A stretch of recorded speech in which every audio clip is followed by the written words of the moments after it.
rank where the view is nothing less than phenomenal. For how I express and project from my abdominal. The only view better, both my daddy and my mama know. No living parents, my sons give me balance. My wife is my serenity, this mic is my identity. The world is foul enough, that's why I write without obscenities. Provoking danger with broken language and spoken anguish. Begging to get hurt, why would you ask to go through changes? Yes, Lord, life's a chessboard, master the angles. Control the tempo, be the one who holds the info. Acknowledge is just as deadly as machete swings. When spoken, the truth is as potent as that Medellin. While others swear the style is free, I just let it ring. Our time is undervalued, soldiers make us better kings. My fans on my shoulder, reaching after better things. Today I take the shot, for them I'd rather set the screen. My mama told me follow my dreams. My daddy told me get it by any means. Stand tall, make him bow to a king. But I've evolved, you can see the resolve. Look in my eyes when you speaking to God. Life and for those who weak hearted been using what I was taught with the muse. I guess they call it proving I'm more than an artist. Penciling out my darkest while stenciling out a harvest. And storing what gets me from A to B, just like garages. Instrumental with collages. Envision what I've been drawing. Broadway to give you rhythm like the great Lena Horne. So bent on, found comfort in the storm. Find peace and on when you see them others perform. Organized chaos, I'll cast it like hey ya.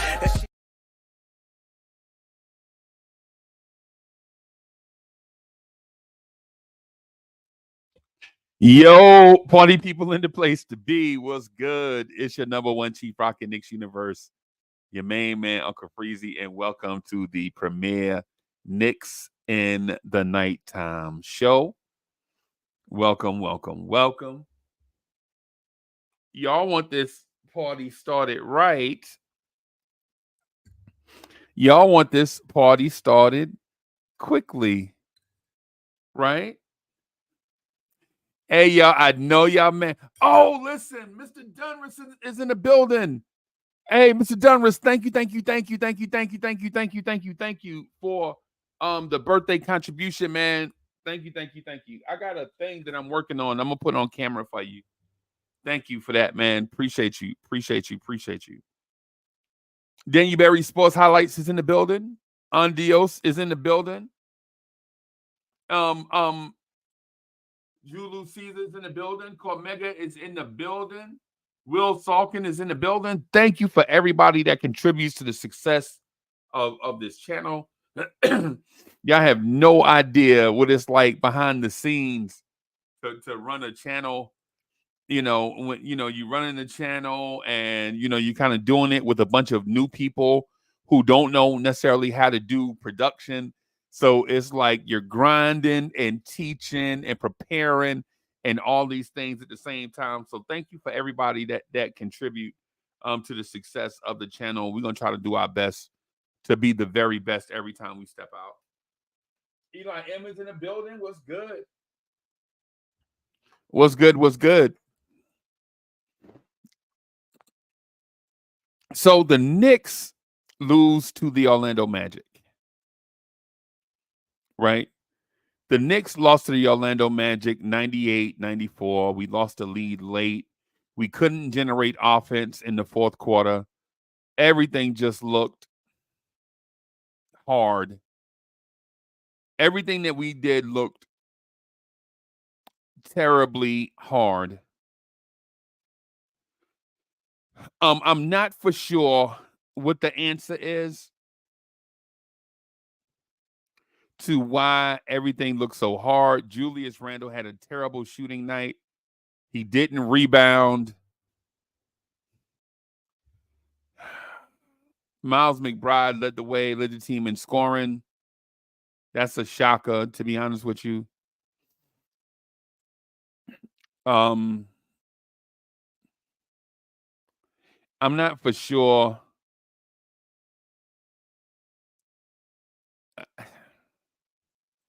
There are a lot of things to talk about, basically. There are a lot of things to talk about. Thank you, Cormega, man. I appreciate Mega. I appreciate that. Louisiana Knicks is in the building.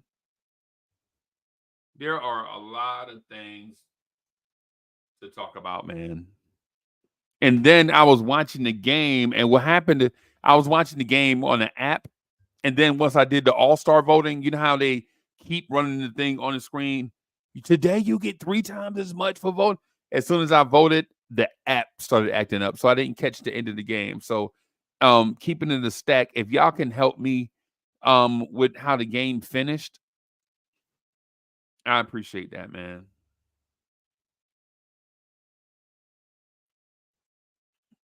All I saw is that the offense just went away. Thank y'all, man. Thank y'all, man. Thank y'all for the birthday wishes. I appreciate y'all. Mr. Goldman says Randall and Tibbs' fault. And by the way, Hart is stealing Knicks' money. Wow. Wow. To Die For is in the building. Salute, salute, salute, salute.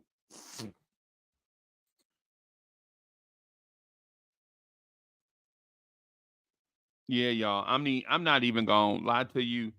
As soon as I and y'all know what it is, man. Y'all know what it is. As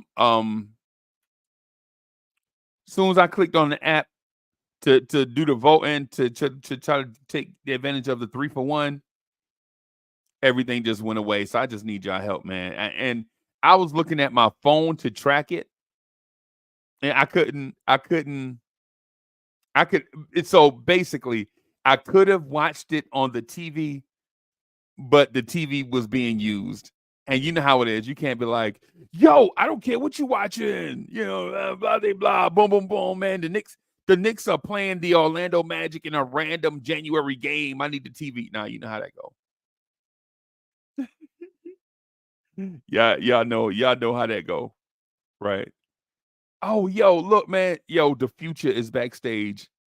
I'm gonna change this man name to Future. Like you on the beat.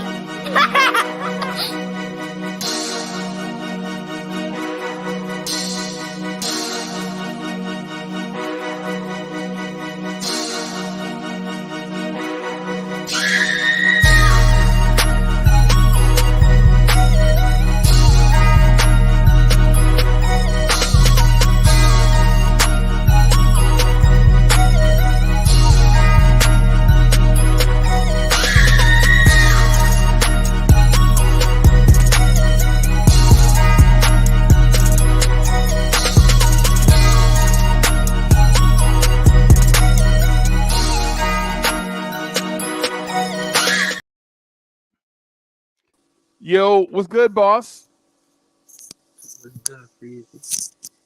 Salute to the panel, salute to the chat. Salute, salute. Brooklyn is in the building. What's good, boss man? Chilling, man. How was your Yo, how you like that loss today? Oh man. I mean, you win some, we lose some. That's how I feel it. You know what I'm saying? I guess our facilitator wasn't there. We can't hear you. You coming in low. Or is it me? Is he coming in low? Is it me? I'm trying a different audio setup. You can hear me now? Yeah, I can hear you now, definitely. Yeah. Oh, I said I guess our facilitator ain't show up today, so we ain't have it. We ain't have it. Yeah, I think he hurt, bro. I think so too. But you know the front office don't say nothing. Yeah. Yeah. That's crazy, man. Oh boy. See what this is what so I didn't get a chance to watch the fourth quarter because the NBA.com app went down today for some reason. Okay. Yeah, so I didn't get a chance to watch the second half, and I couldn't just take over the big TV. I mean, I say big TV like it's big. It's not really that big, but the main TV, let me say it that way. So I couldn't just go in there and bogart the main TV. You know what I'm saying? And then I'd have been homeless. You know what I'm saying? I'd have been homeless. The dogs would have been looking out the window like, man, I ain't coming out there. Yeah. Snowing, it's raining. Yeah, you know what I mean? So yeah, man, this is what the team gonna look like when Brunson is out and Randall don't have it. This is what the team gonna look like right here. Nah, that's why we got to get somebody else, man. Right. I ain't gonna lie. It shows. It just showed tonight. Yeah. Yeah. You know who that third person is supposed to be? Who? Josh Hart. No. I don't. Nah. Yeah. I don't believe that. Josh Hart, bro. To be honest, all right. To be honest, in my opinion, like in this type of game when Brunson is out, it should be Randall. In my opinion, because I like he's the only one, even though he create turnovers and stuff like that, he still facilitate and pass the ball. I think McBride, you know what I'm saying? Like everybody dudes out of that, yeah, I understand. I pray for I salute that, but it's like he's not ready for it. When it comes time for the playoffs, he's not gonna be legit.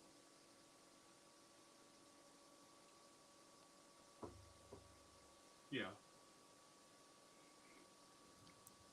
So I think we need at least like a backup point guard or backup or a shooting guard or a combo guard like DeJounte in that caliber.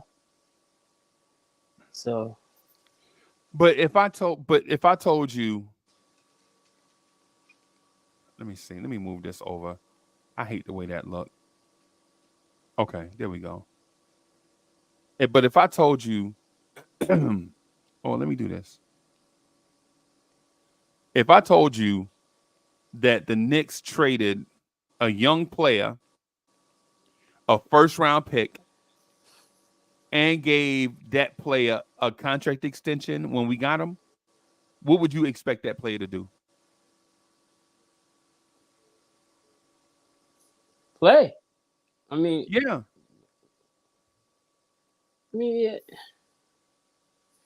But so you really think he ready for the playoffs? I don't think so. No, listen to my question, bro. Listen to what I'm saying.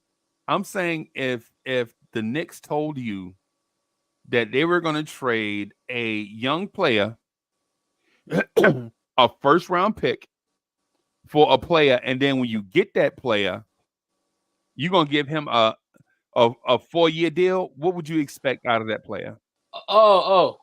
Are you talking about OG? Nah, I'm saying any player. Any player. If I I told you, expect say for a instance, 4-year deal. say if I told you we're gonna trade RJ Barrett, a first round pick, and get a player, and then when we get that player, we're gonna give him a 4-year extension, what would you expect from that player? For him to contribute at You would least to expect that what? player to be your second or third best player, right? Yeah. Well, I already know how the pecking order it is already, so I would expect him to be my third best player. Bro, what I'm saying to think about this. When we signed Jalen Brunson, we didn't give up all of that for Jalen Brunson, right? We gave Jalen Brunson salary. We didn't give up draft capital, right? When we signed Julius Randle, we signed Julius Randle to a below market deal to come in and compete to be the best player. For Josh Hart, bro, we traded a young player, a first round pick, and gave him the bag when he got here. Right? For OG Anunoby, we gave up RJ quickly in a second round pick. Right? We also got Precious Achua and Malachi Flynn, right? The thing is, with OG Anunoby, we at least think that OG Anunoby is at least living up to his end of the bargain, right? Correct. But with Josh Hart, every night, okay. All right. So you gave up a young player. You gave up a young player and a first round pick for a dude that got you 4 points and 6 rebounds and was a negative 13 in the plus minus. But That you man already played know. 24 minutes and was a negative 13.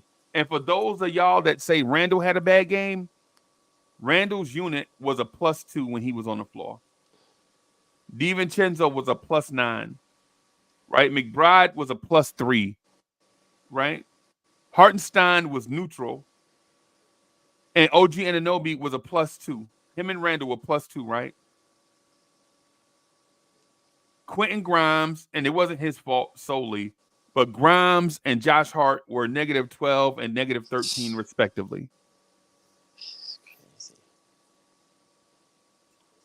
The bench was awful, bro.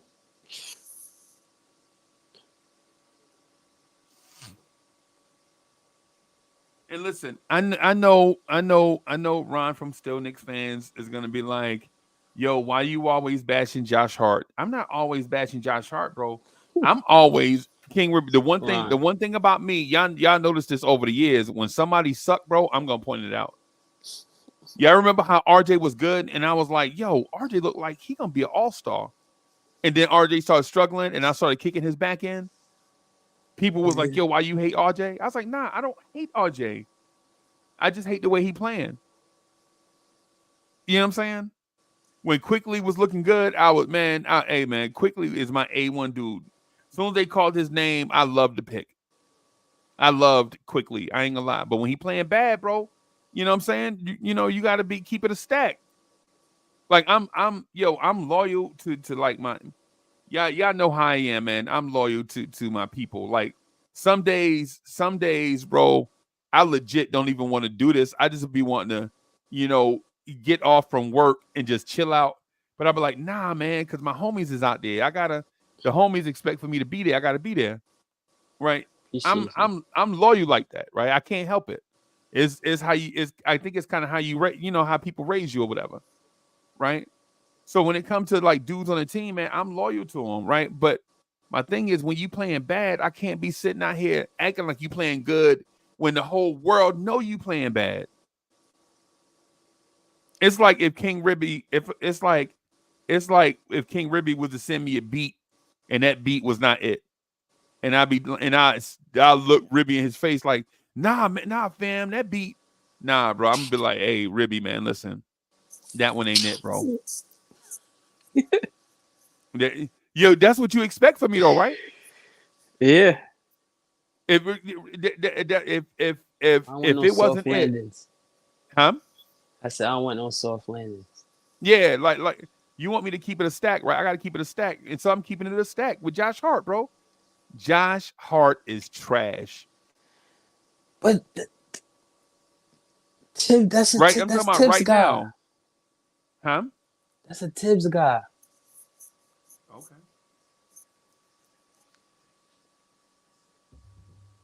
I'm saying, bro.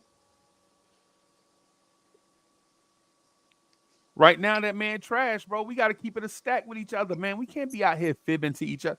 Y'all remember when people used to say fib? Y'all remember when people were like, he out here fibbing?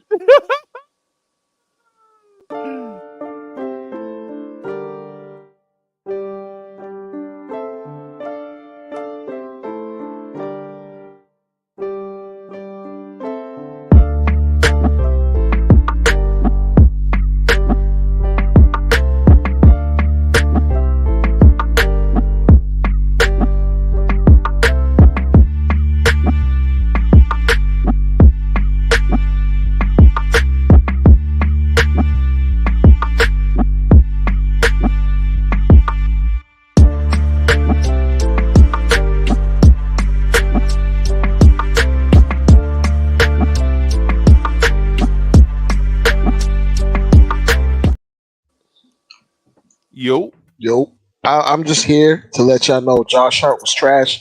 I was saying Josh Hart was trash before it was cool. I'm letting y'all know right now. Before it was cool to say Josh Hart was trash, I was saying he was trash. Yeah, bro. on a night when Randall don't have it like that, bro. This is and Brunson is out. This is Your, what your $20 million two guard supposed to be able to create something, right? Score some something, points, right? Like something, orchestrate some offense, initiate some offense, right? Your $20 million something, two guard, right? bro. The Knicks lost to a team that only scored 98 points. The People like Knicks, Freezie, people like Josh Hart makes the average casual fan think they can play in the NBA. yeah, me Because too. Josh Hart, That's what I was doing earlier. I was because looking Josh at Hart, Josh Hart. And I was like, if he in the league, let me find my pro kids and see if I can make the Knicks roster. that man is trash. And there's nothing that he does that is like you can talk about his effort as much as you want, but if we're talking skill set, what he brings to the game, we already are a Oh, team with a bunch of rebounders. Like, Dre, look at this. Look at this. I'm a Hart fan. The man bring hard work every game. What? can he bring talent? Can he bring talent too? Hey, Dre, Can he did bring you a see? jumper? I Dre, like did that. you see that man standing up there with his hand up his rump when Orlando was rebounding? That man ain't even what hard work. Did y'all see the game today? Oh my god. Oh my god. Can he bring like basketball IQ? That You know how man many led times he Orlando dribbles into the lane and jumps in the air and has no plan for what he's doing? and just throw wild OD passes around the world. This is supposed to be a two guard that made the NBA. A two guard? Bro, Josh Hart, it was 3 times we saw Josh Hart under the rim and the ball came off and that man stood there. Looked like he was the Manchurian candidate. You know what I'm saying? Come on, bro. Nah, bro. Nah, that one right there. Now, if you would have said that man bring hard work, I'd have been like, yep, okay, he do play hard.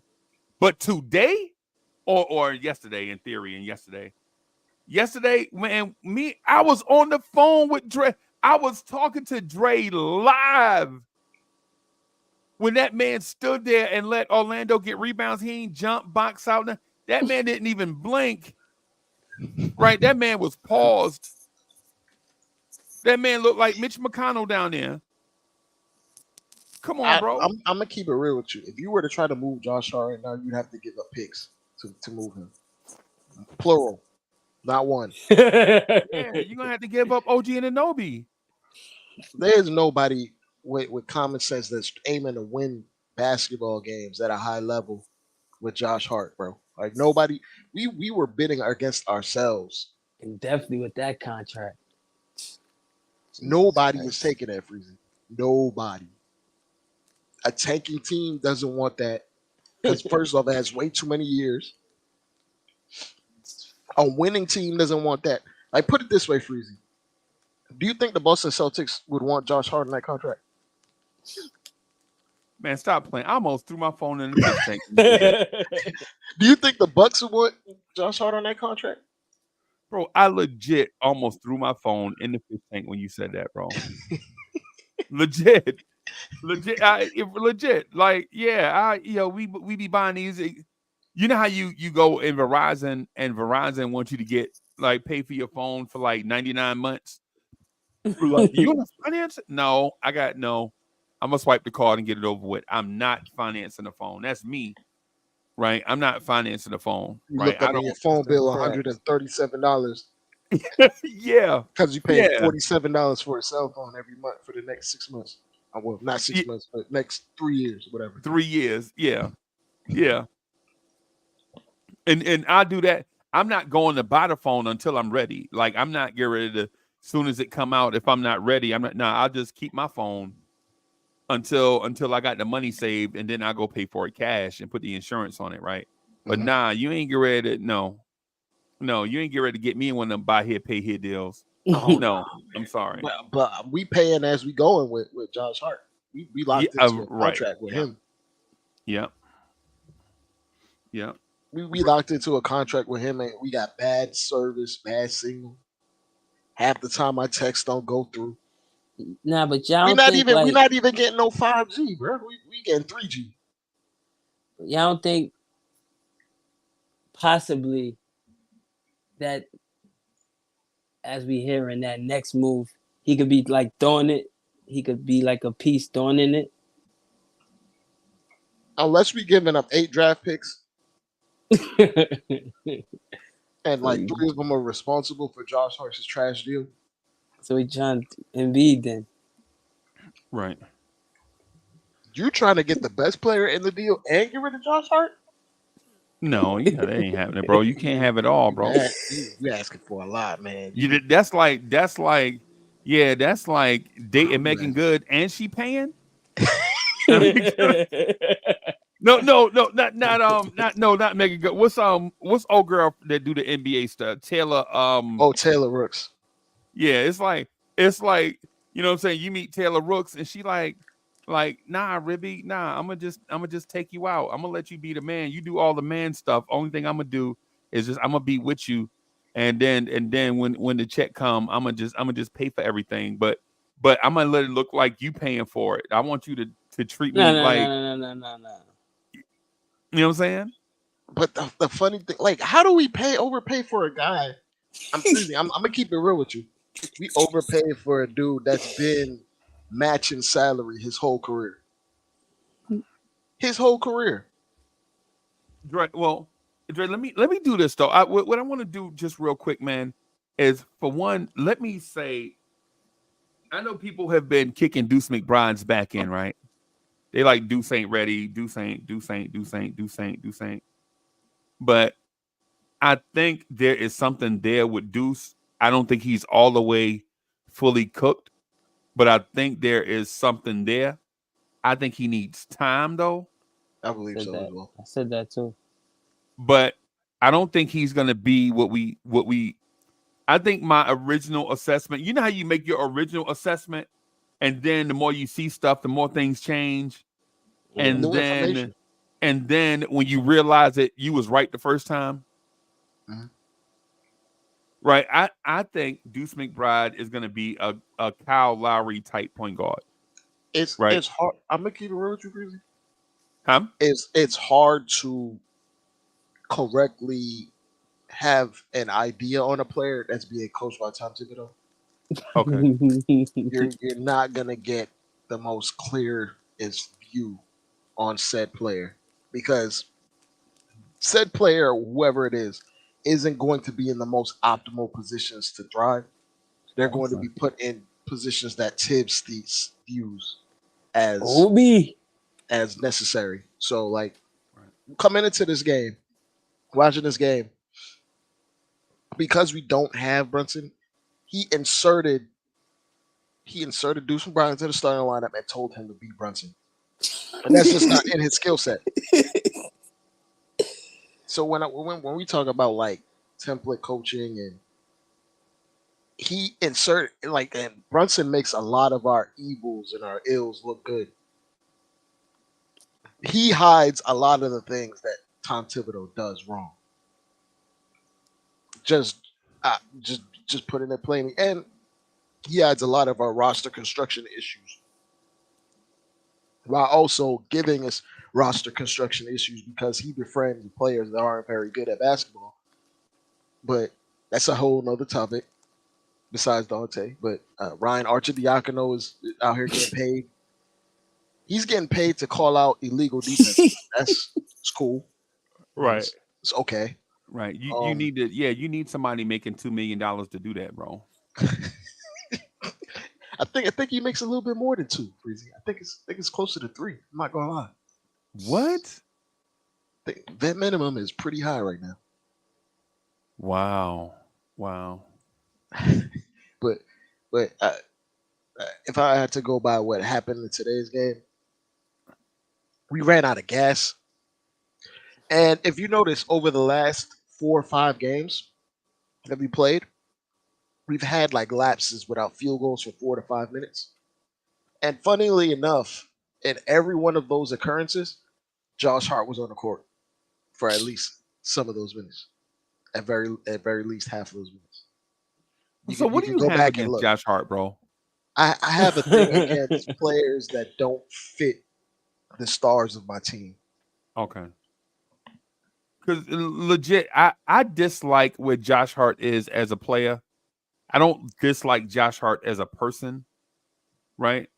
I do get, I'm not gonna lie to you, I do get frustrated when guys live the role as a key contributor and don't contribute in a key way.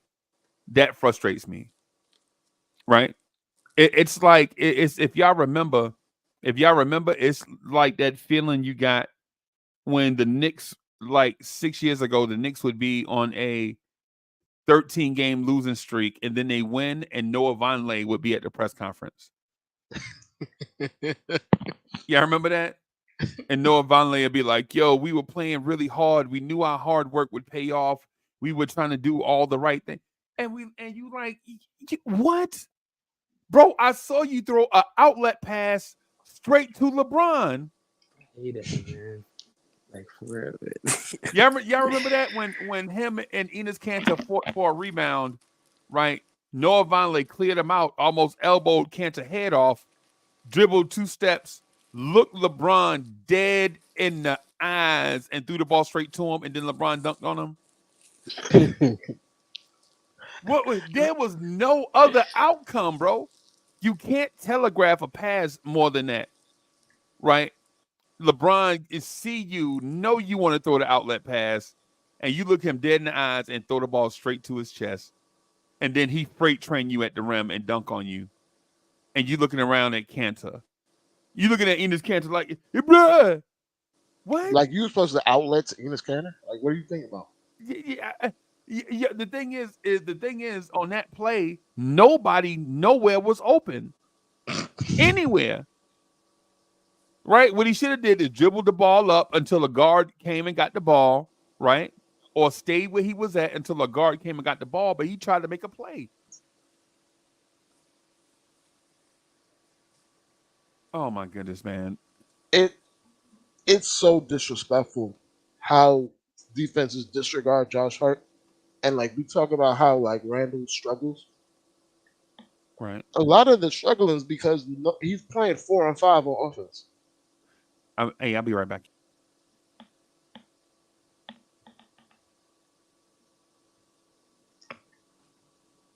But it's like, yo,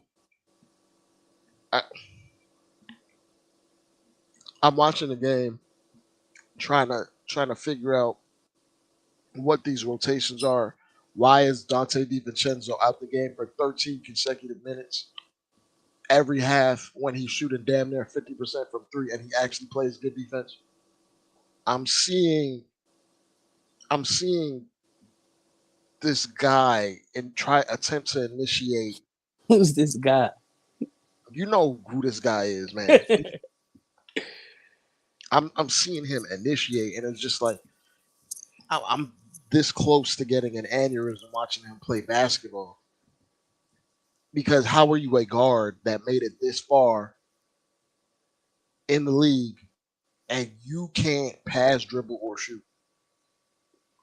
Unless it's a direct straight line drive to the rim where he can do that ridiculous, like reverse Euro step. I can't, bro. I can't do it, bro. Josh Hart tries to play the game like he's Giannis, but then he realizes he's 6'4" and not that athletic.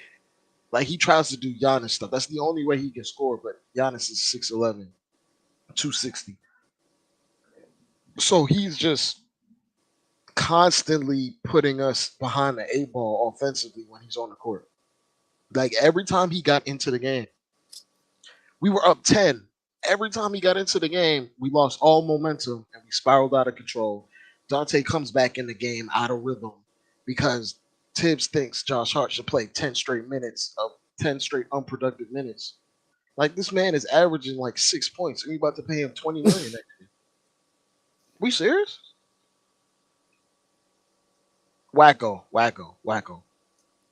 I am well aware Julius Randle had a terrible basketball game, but I'm also well aware to know, like, yo, are we doing Julius Randle favors? Are we truly putting him in the best positions to succeed? Because if you playing Josh Hart with him for 10 straight minutes, I don't think that's the move.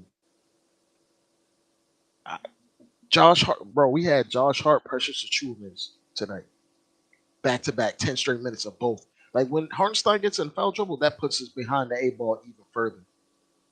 Because then we're subjected to more Precious minutes, we're subjected to more Josh Hart minutes. It's like, yo, come on, man. Come on, bro. Come on, Tibbs. You can see it just like I see it. Right. And it's less it's less to do with like regular season wins. Cause like I'm only extrapolating what I'm seeing right now to when we get to the postseason and teams are just going to exploit the fact that Josh Hart is not good at basketball. Mm. And Tibbs is in love with giving him 30 minutes no matter what. Yeah, man. No matter what, or like no matter how a team is playing, no matter how, like, yo, it's one of those things like Tibbs is in love with having a quote unquote traditional center on the court, at least by skill set, a non spacer, right? You can't have a non spacer on the court with Randall, with Josh Hart, and expect good things to happen on offense. It barely even happens when Brunson's on the court. Brunson only makes it happen because he's that good at basketball offensively. But this dude, man, I can't watch basketball games with this dude on my team making this much money. Like I wouldn't even be mad if he was making the same amount of money. But when he's turning around about to get 18, 19 for the next 3 years, it's like, yo, we overpaid and bid against ourselves for an undersized two guard that's not really a two guard, that doesn't necessarily have complementary basketball skill sets that complement Brunson or Randall. And from the front office indicating like, oh, we're attempting to build around Brunson and Randall. Okay, any front office would look at this dude and be like, yo, you have to fill a hole or a niche that fits alongside Brunson and Randall. Like you need to be able to be a versatile defender. Like we try to fill that hole with OG, and you can clearly see he's effective and useful for Brunson and Randall. But when you try to put him in there with Josh Hart and like Precious Achua, it mitigates how much effect OG can have on a game. When you have a guy that's not really a good defender, but he has a reputation of being a good defender. Yeah. It's just like, he tries to throw energy at all his problems instead of trying to throw skill at his problems. Yeah. It doesn't add, like we're compounding things that don't work. And because All in right. the micro it might look good in the advanced analytics for the regular season, you saw in Yeah. the postseason it's not gonna work. It's just not gonna work. Go ahead, Freezy. My fault. Nah, man. Um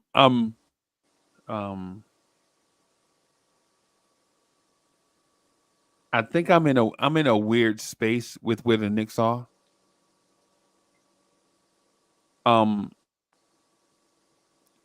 I think that feeling of being special is going away now that we had two horrific losses. The Dallas loss was horrific in a sense that Dallas plays well without Luca, for one. Let me establish that, right? Like that team seems to play better without Luca for some strange reason, right? But um what I will say is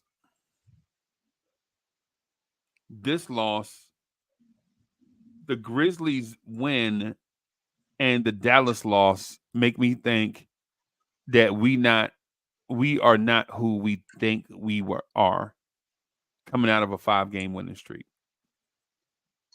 I mean, I could have told you like the parts fit when guys are healthy. Like Brunson makes a lot of our ills disappear, but the L's are still there. They're just like benign instead of just straight up Right. issues. Right. It, it shows that we still need another playmaker on the Exactly. I was about to team. say the It, do- same it doesn't. thing. It like Yo. and it doesn't have to be a point guard. Just a playmaker. Like a playmaker does not have to be a point guard. Just for the record. Right. And and putting it this way, like if you had a playmaker, Breezy, at the 2 or 3, then you can play Deuce McBride more minutes because he's a knockdown shooter and a defender.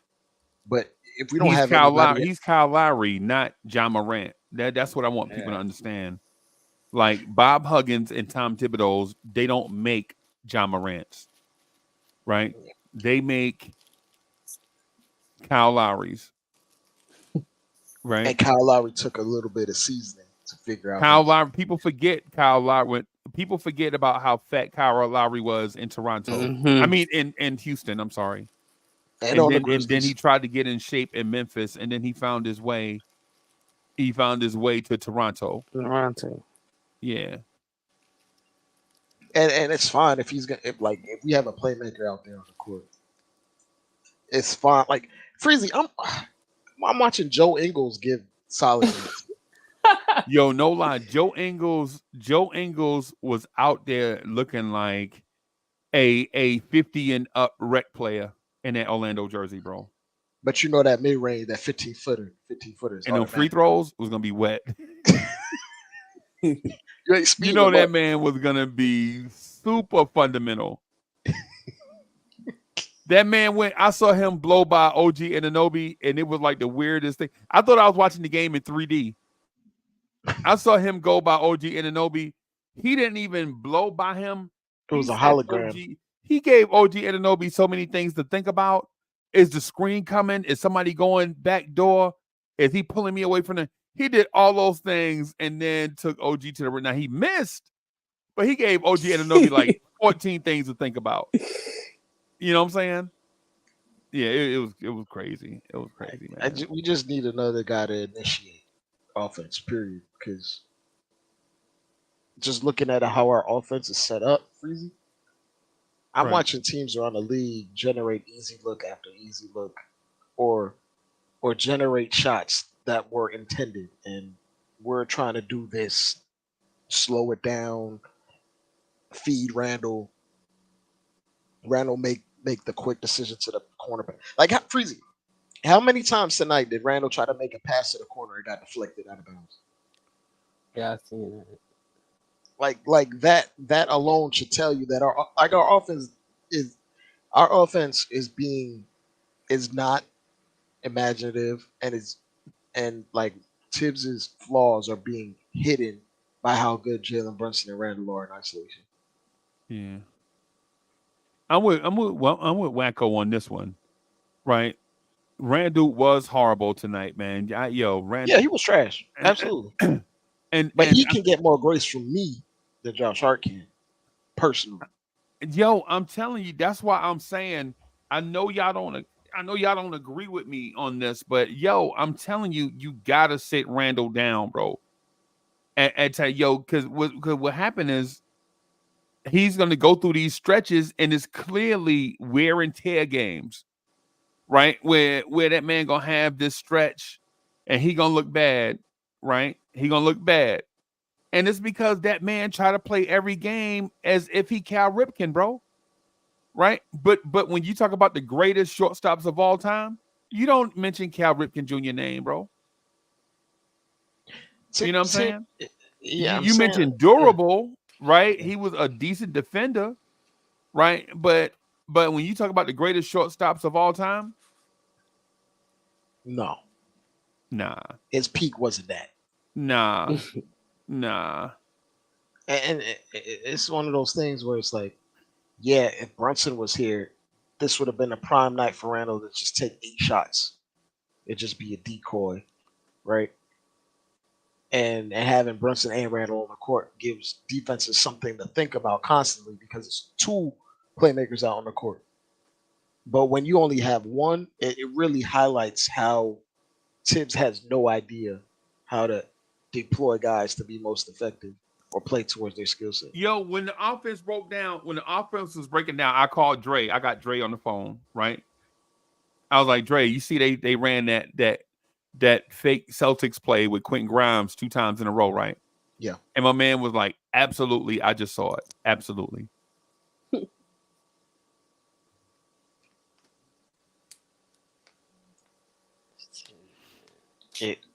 I'm gonna disappear real quick. I'll be right back, y'all. But to the point that Freezie was talking about, like we saw that play that we were drawn up for for Grimes multiple times where we were getting him off pin downs to get open jump shots, and I was thinking like, yo, if Brunson was here, we would never see those plays. We would never see guys get highlighted or shoot off the dribble or come down off pin downs, and that's to me screams that yo, Tibbs is falling asleep at the wheel offensively. He doesn't care how we get to our points or the method of our offense. Just He want to just get him. cares that we generate the points. He doesn't care about getting Exactly. guys in rhythm. He doesn't care about putting guys in the most optimal place to score or be effective. He just cares about the defense. Winning. Yeah, like he throws everything. He throws caution. He doesn't care about how you win. He just cares that you win. And to be honest, in a regular season, how you win may not matter the most. Just get into the dance at a normal seed, right? But when you get into the postseason, how you execute matters because if teams decide to just take away your pet plays, which they all do, which the Miami Heat did, then what do you do? What do you pivot from? When you have an offense that doesn't have numerous options, it's just like you're just a sitting duck waiting to get your head taken off. Like and not to bring back Josh Hart, but like yo, when you play against good defenses, which the Magic are like a top 5 defense in the NBA or top 10. Players like Josh Hart get played off the court, but Tibbs will see that Josh Hart is struggling and play him for 12 straight minutes when Dante DiVincenzo is the likely player that you need on the court next to Julius Randle. He sees that with OG because OG played 44 minutes tonight, which is a ridiculous number. Yeah. But he won't stagger. He won't put Josh Hart at the 3 and put Dante up for a couple more minutes. It's like, yo, come. It's like, oh my god, it's frustrating watching it happen because you know these issues that I'm talking about is just gonna pop right up in the postseason. It's gonna happen. It's gonna happen Unless when we get to the postseason and Josh unless Hart we make a plays. trade. Yeah, we can make a trade, but Josh Hart ain't going nowhere. No. Well, yeah. Damn. Josh Hart ain't going nowhere. Nobody's taking that deal unless you pay them to take him. Unless you give up assets to take him. And you notice Leon Rose is a very cheap man. He's a very, very cheap man.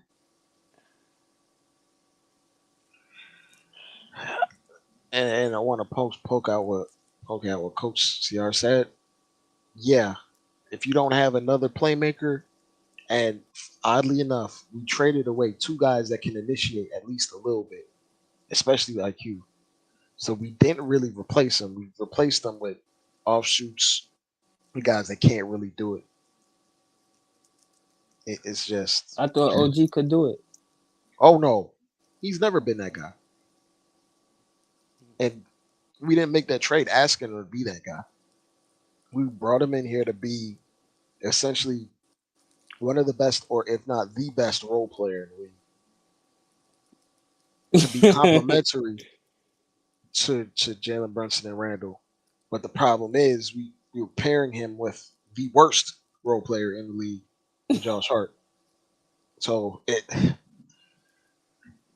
if we're talking about it's just not logical, it's not fair, it's not rational. When we're out without Brunson, we're caught behind the 8 ball where we have like a very, very tiny room for error, very, very small room for error. So like guys like Hartenstein can't get in foul trouble. Guys like Randall have to be somewhat relatively efficient. Even though we're plugging in guys that can play defense, you still need to be able to score. Because I spoke to Freezie earlier today, and I said earlier in the game, it was damn near 50-something at halftime. I said the first team in 90 is going to win the game. And Orlando caught us and passed us to 90, and I knew that. That's even though the score went up a little bit more, I knew the game was over after 90. After they touched 90 first, it was, Coach CR, I want to ask you this question. What contender right now would actually use Josh Hart and pay him $18 million? I'll wait. What contender? Matter of fact, tell me a Josh Hart type player on a contender right now. Name one. Name one. Name a guard on a contender that cannot shoot, that cannot pass, that plays defense at an average level. He's not even an elite defender to make up for it. He's not generating turnovers. He's just a 6'4". rebounding. Like this is the thing that drives me insane. In front of your name guard, like there's a surname for guard. Like there's a name before guard. There's point guard. There's shooting guard. Who is paying $18 million for a rebound guard? He have small forward. Nah, man. He is a rebound guard. He can't play point. Uh, he can't shoot. Like so, he's not a shooting guard. Oh, maybe I got it. He is a combo guard because he's mixed with trash and garbage. He's a combination of trash and garbage. That's who. I got it. That's what he's a combo guard. That's what he is. Oh my god! Like for the people out there that play 2K, what would you make a Josh Hart type player in my career? No. I don't know nobody making no rebounding guards in my career. Y'all doing that? Y'all doing that out there? I see two-way players on my career. I don't see no rebounding, undersized power forward now. I don't. Josh Hart got the nerve to call himself a shooting guard. That, that man got the nerve to call himself a shooting guard, and he got mad that he wasn't getting touches. That man is trash. Oh my Yeah, I god! remember that. I'm like, we gonna give you touches. You see what happens when he gets touches. He can't even run a pick and roll. How you a guard and you? All right, man.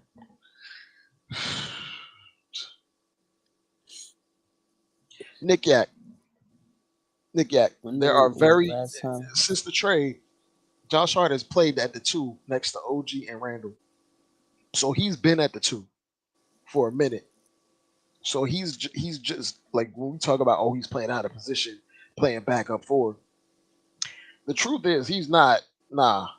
Nah, man. I'm saying still Knicks fans. There's truth to this, right? He was doing that, but you know why? You know why he's an issue right now?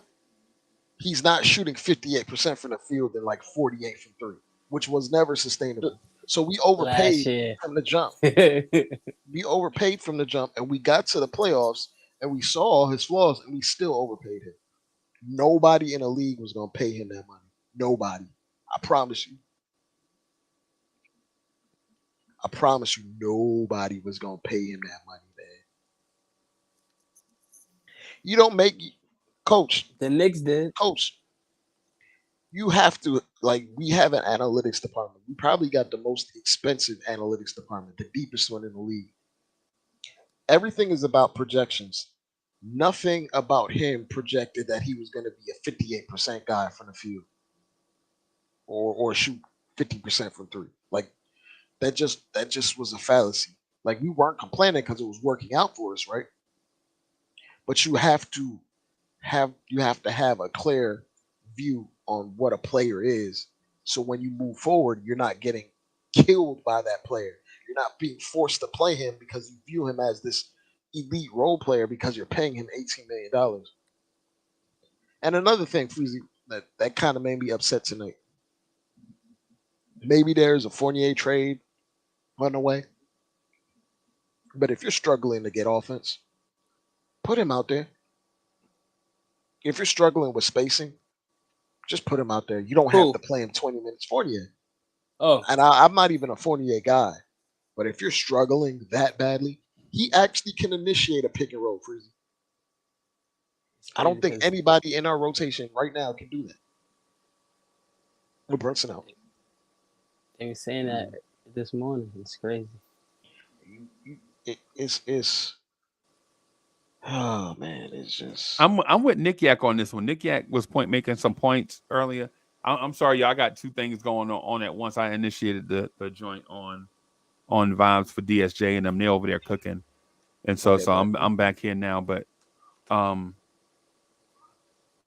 my thing with the offense, I agree with what Nick Yak is saying about having a guard play more guard minutes, right, as opposed to just putting playmakers on the floor and not looking at skills and skill sets.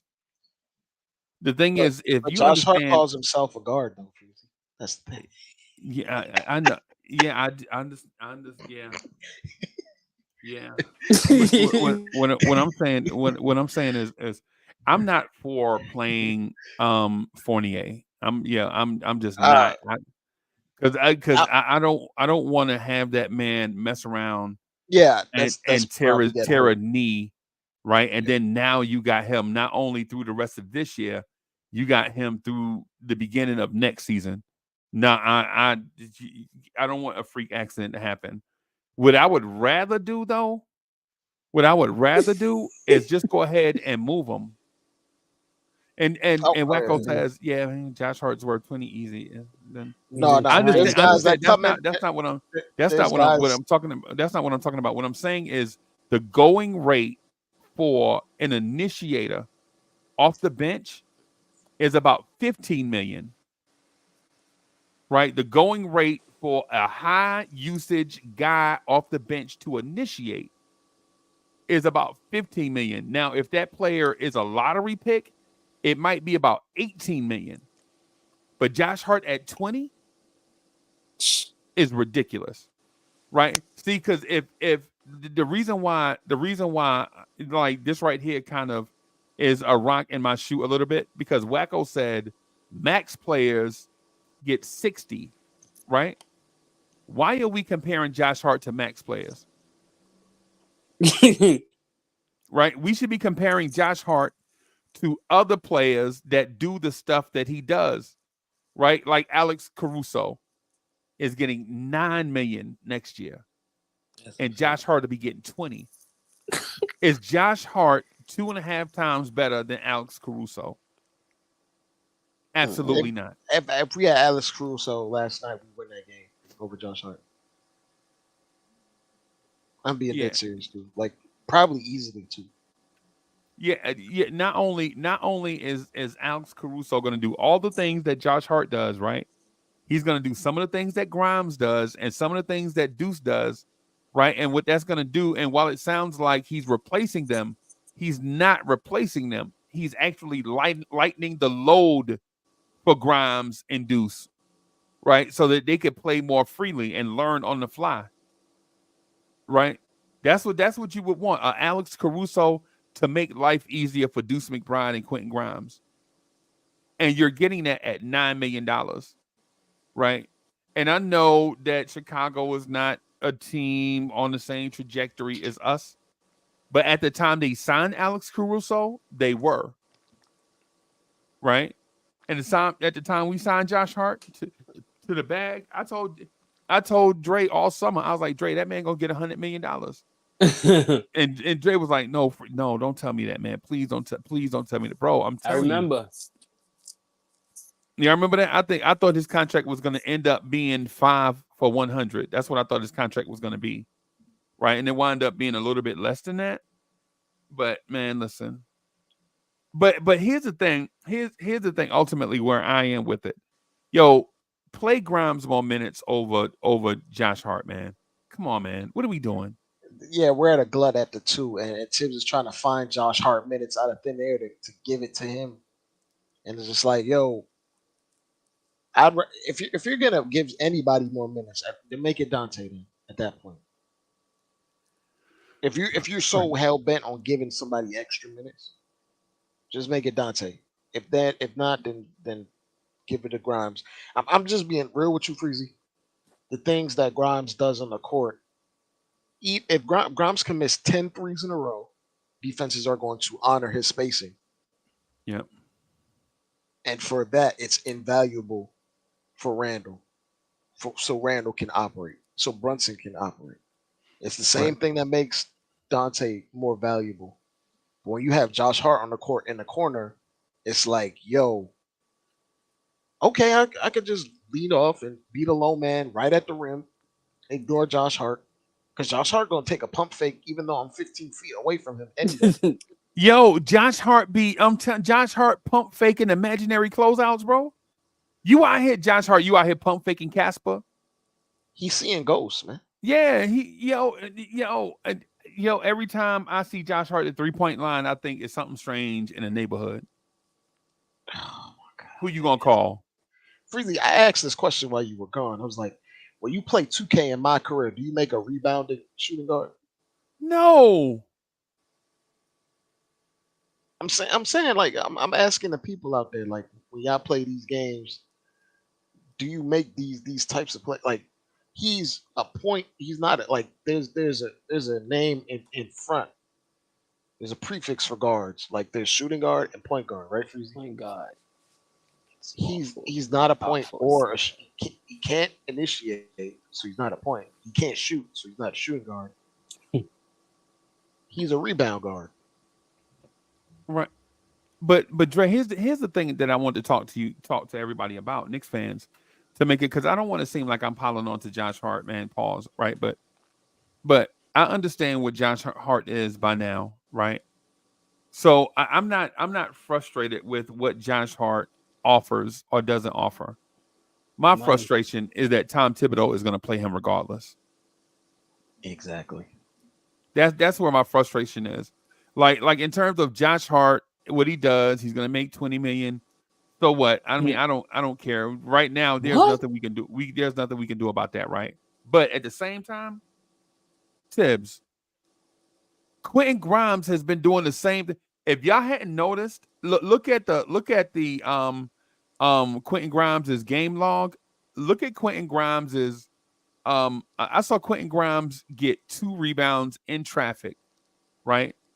And you know whose game that is? Josh Hart.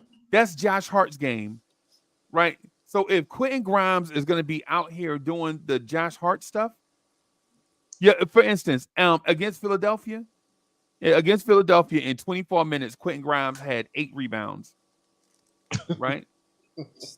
Right, 8 rebounds and 13 shots, right? If Hart is good, if Grimes is going to be out here doing Josh Hart stuff. What are we playing? What are we keeping Grimes for? I mean, Josh Hart for? What's the purpose?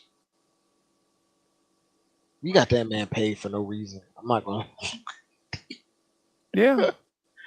Oh, man. But I'm saying, like, if we paid him, if he was making the same amount of money he's making now in the future, I wouldn't even be mad at him. I'm not mad at Josh Hart, bro. I'm not mad at him getting his money. I'm mad at it for cap reasons and flexibility and that's a trying fact. to make deals, and in the future it's like if he's making 13 14 he's easier to move, but when he's at 19 20 it's like, who wants that? 11. You think the Denver Nuggets would take Josh Hart at $19 million? No. Okay, I got you. You think the Clippers would take him at $19 million? See, I just threw my phone in the fish tank, bro. It's all Dre's fault. My fault, man. I'm just wondering what contender, because when you look at the Miami Heat roster, right, they replace guys like Josh Hart with vet minimums and 2-way deals every year. 2 of them. They'll replace a Josh Hart with a dude you ain't never heard. You'll be like, yo, who the hell is Duncan Robinson? You'll be like, yo, you'll see Josh Hart for the stretch of a season, and then the very next season, you'll be like, who the hell is Max Strus? Who the hell is Kendrick Nunn? Who's Jamal Cain? Like, yeah, who is Alonzo Highsmith? Who is Orlando Robinson? Like, right? You know what I'm saying? Who is Drew guy Smith? Like, who are these? Haywood High What's his School. name Like, again? hey, we talking about paying this guy? Like, this is why, like, these guys are straight up expendable.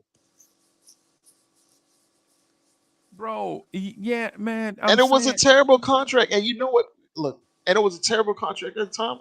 And you know what happened? He got benched. He got benched because Spo doesn't care. He don't care, bro. He want to win. And if you look at Duncan Robinson now, from when he was doing it, he's actually He putting the doing ball on the good. floor. He's actually playmaking. He actually improved. What has Josh Hart improved on since he got to the league? Period. Nothing. He's literally the same guy he was at Villanova. He just tries real hard. Like, like when you fit a certain mold to Tibbs, like Fournier doesn't fit the Tibbs mold, so that's why he benched Fournier. When Josh Hart fits a Tibbs prototype in Tibbs' mind of what a good basketball player is, effort and all that, he's not benching him.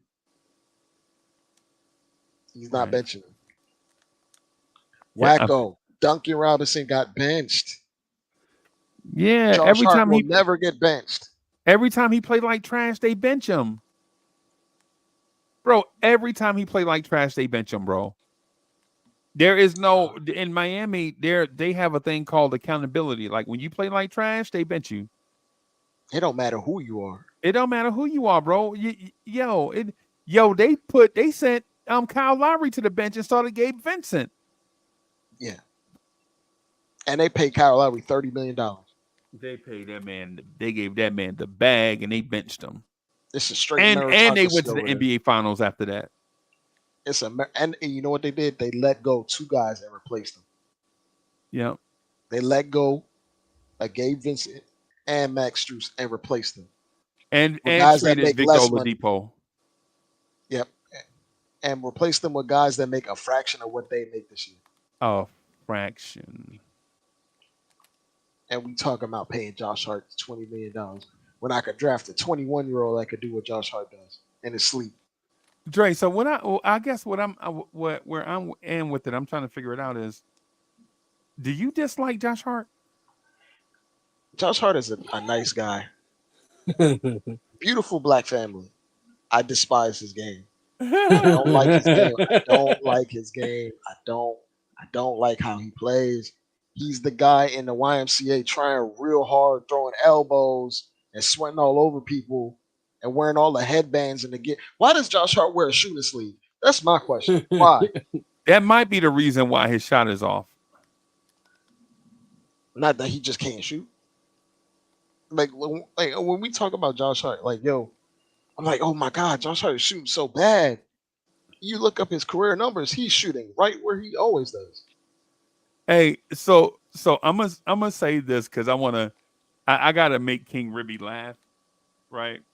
And I don't have to, but I feel like it's necessary, right? King Ribby, why wouldn't we just keep RJ Barrett and put Josh Hart in that trade for OG Anunoby? Oh, wow. Have you seen RJ Barrett's numbers in Toronto? Mm-hmm. Yeah, I have. Oh, I'm gonna just look at numbers. I don't know what he did. Right. They played the Celtics and lost. So I'm assuming RJ was 4 for 17. Oh, RJ wasn't 4 for 17. RJ was 11 for 19 with 9 rebounds. RJ Barrett had 4 assists in 1 game. you know, it's funny. I was watching some of that game. He had like 11 field goals. Yeah. About 10 of them were slashing in the paint. 10. What? Yeah. They utilize him as a slasher there. Shooting comes secondary. What? Yo, him and Quickly both took more shots than Scotty Barnes. Scotty Barnes is off, I think. I'll say this.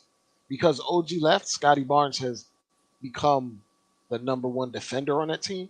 Right. And that takes a certain level of physical training and stamina. And he's kind of slacking behind because he's assuming the role of being the lead defender because OG's gone. Yeah. Like what OG does is very hard. That's why OG doesn't average more than 15 points. Like, oh my God, give OG chances to score and create. And it's just like, yo, OG is damn near killing himself on defense. It's hard to play defense at a high level and score at a high level. And then score efficiently. I'm sorry. Yeah, like it's just hard. So It's like, hard being. That's why when people talk about Randall closeouts and all that, I'm like, man, y'all, man, get the fuck, man, you know, yeah. Some fans are so fansy that some fans are so fansy that they don't even. They like, yo, all Mitch need to do is add a jump hook. No, he don't, bro. We gotta. When you see Rudy Gobert averaging 15 points and 13 rebounds, all defensive, all NBA defensive player of the year candidate, we act like that's easy. no, they're It's like, there's not a reason he's easy. gonna go to the Hall of Fame for just winning that shit. Yeah, Rudy Gobert is a Hall of Fame center, and people look at 15 points a game, and then at the same time they'll see Jokic grab triple doubles. They're like, man, he grabbing rebounds and assists, and he's shooting threes. But you not watching the Denver game when point guards dunk on him all game, bro. I watched the game. I was so mad at the Jokic narrative. I'm out here watching the Oklahoma City Thunder in a layup line to the rim against him.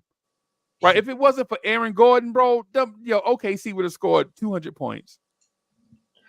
But You know what I'm saying? that Freezy, that speaks to team composition and getting guys that fit around your stars, right? And that brings me back to how Josh Hart doesn't do nothing for Randall or Brunson. Right. So like that narrative about Jokic being a bad defender, yeah, the front office knows for sure he's not a very good defender. So He's you know what they did? terrible. You know what they did? They got guys that are big for their position at They all the put positions. defenders around him. Yep. They got guys that are big for their position in general for all the positions. Like Jamal Murray is a big point guard. KCP is a very big two guard and very agile. Yep. Michael Porter Jr. is not a defender, but he plays big. He's 6'10. He's a 6'10 small forward. Yep. And we already know who Aaron Gordon is. So Yep. when you talk about these things, that's why I was like, yo, will the Denver Nuggets take Josh Hart on his contract? Hell no. Right, that's what I'm saying. I'm going around the league thinking about what team would take Josh Hart at 18 million, 19 million. I couldn't tell you. I know. Not no contender. No. Ain't no contender. No, because title contenders don't invest. Hey, y'all, listen. It's as simple as this. Title contenders don't put 20. Man, look at the Knicks bench, right? The Knicks, in theory, have two $20 million players on the bench. One plays too much, and the other one doesn't play at all. Right? And then when I was saying, yeah, man, trade for Paul George and give that man $40 million, Knicks fans was like, I don't want to give Paul George $40 million. You giving $40 million to Josh Hart and Evan Fournier.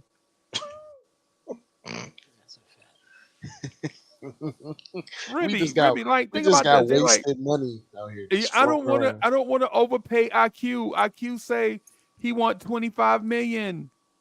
Man, guess what? That man, the way that man playing right now, he gonna get more than that, right? But you telling me you wouldn't pay Emmanuel Quickly 75% of what Fournier and Josh Hart makes. And then yesterday we lost to Orlando because we couldn't get scoring out of the backcourt. I want you to put up this video and tell me, is this what we paying for, Freezie? I'll put it in the private chat. If it's from YouTube, I can't play it. You know they tripping.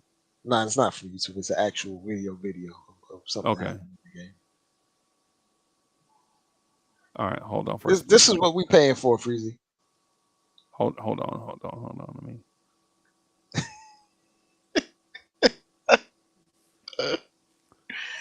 Hold on, everybody. Just bear with me for just a split second. Man, it's just you got to be better with like who was saying, like you got to be better with asset management. You can't just be throwing away $20 million like we already got a megastar on the team. That's what we paying for, Freezie.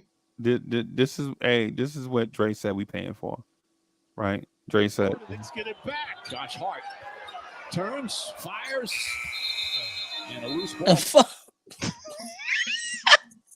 Man, Freezie, anybody in the league that's paying $20 million for a bench player, their bench player can create something better than that.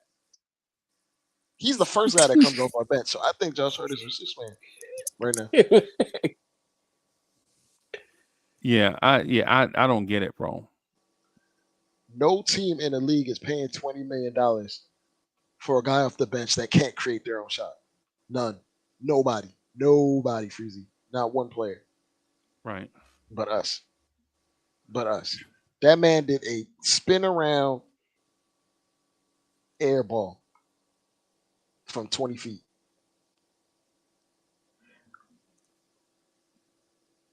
It's not fairness to him, Julu. It's not fairness to him because in a league, when you make $20 million and you come off the bench, you're usually a sixth man and you can create a shot within 4 to 5 seconds. Right. He's just not that good or that guy. We're paying him to be the first guy off the bench every night. I'd trade him for Jonathan Isaac right now. I'll drive him to Florida. So I wonder. So Ribby, how you feeling, bro? I'm good. I know. I'm saying, how you feeling about what you saw? Catastrophe. You know, Jonathan Isaac was a plus 15 against the Knicks. And he came off the bench too. And their bench outplayed Markelle Fultz, Wendell Carter, Cole Anthony, Joe Ingles. They all outplayed our bench. Their entire everybody off their bench had a positive plus minus. All their starters had a negative plus minus. Right? And I'm going to talk to the shooting numbers from their starters, right? If you Batadze 1 for 3, Jalen Suggs 1 for 8, Caleb Houston, who I like by Dre. Caleb Houston is the answer, bro. Caleb Houston. That's one of the dudes I'm telling you that's in the league. A 6'8" facilitator, not primary playmaker, right? Notice what I'm saying. A 6'8 point/2, right? That plays 6'8"? next, huh? That's 6'8"? Not to put you up? Yeah. Okay. Very smooth athlete. I think if you put him next to Brunson and Spells, I think you're looking at a Sean Livingston type player down the road. Right? I wouldn't be opposed to Caleb Houston and Quentin Grimes and Deuce all playing together on that second unit if we're talking about the future. If we're talking about the right now, man, go get Malcolm Brogdon, man. Yeah, and win he's this not ready championship. right now. Yeah. I'm just. They started Caleb Houston over Anthony Black, their lottery pick. For those that think I'm just making up bullshit as we go. Yeah. They started this man over their 2 lottery picks. Because them dudes are not ready yet. He's a little bit more useful to the starting lineup at this current junction. And he was the starter over Kobe Buffkin. Remember Michigan had Jet Howard, Caleb Houston, and Kobe Buffkin. For those that watch college basketball. Made the league. Yeah. And Kobe Buffkin's not playing either, but Caleb Houston is. So what's that tell you? Now he came out in 2022, right? He came out the year before. He was the second. Yeah, but they all played together, right? So what's that tell you, bro? Caleb Houston is not 25. He's like 21 or 22. Come on, man. That man just turned that man to be 22 next year. What are we talking about? That man just turned 21 last week. I think he's saying that because he looked like Quentin Grimes in the face. Oh, man. That man looked like Quentin Grimes' twin brother. Get a little light skin and get a little taper afro. Yeah, little sesame seeds on the face. Yeah, they look just alike.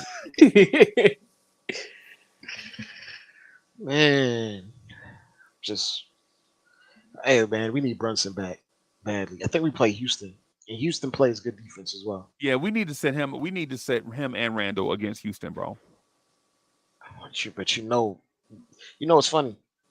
If we won this game, they would have benched Brunson again. But because we lost this game, Brunson's gonna come back. I I think think if we would have lost to the Grizzlies, Brunson would have been back for this game. Yeah, he'd have been. Yo, if I'm the Knicks, I'm sitting him and Randall out for the rest of the week. Even against the Raptors. Yeah, I'm sitting him out for the rest of the week, bro. And then you forfeiting because we definitely gonna lose games then. I mean, bro, think about who we playing, right? I'm not playing them until Saturday against Toronto. I'm sitting them out against Houston and Washington, right? Wednesday and Thursday, that's back-to-backs. So Brunson is going to miss the Thursday game anyway because you're not going to bring him back off an injury and play him in a back-to-back. That's stupid, right? We do stupid things, though. For you. Yeah, well, that's true. That's true. That's true. We do it all the time. You mean like playing guys entire years, even on injury? Like Randall plays through every single injury. I'm not. As a matter of fact, I would even consider sitting them out against Toronto and just bringing them back against Brooklyn on TNT on Tuesday. That's 3 games. Tibbs would never. Tibbs wouldn't But permit it. but they're not gonna. The players are not gonna want to do that though. I don't think it's Tibbs. I think the players are not gonna want to do that. But nah. Listen to my point. The players are not gonna want to do it because this is the official ramp up to the All-Star game. Oh yeah. They not gonna want to do that because it's the ramp up to the All-Star game, right? But if you Tibbs, man, you gotta take into account. And the thing is that the NBA has this thing. They keep bashing load management, right? The NBA put out a thing that says load management doesn't help players stay healthy, right? Right? But the players, like the NBA is going off of tracking injuries on players and mileage and all that stuff. But they don't know the players' bodies, man. Only the players know the players' bodies. Right? And one could say, well, if the players only know the player's body, then let the players make the choice.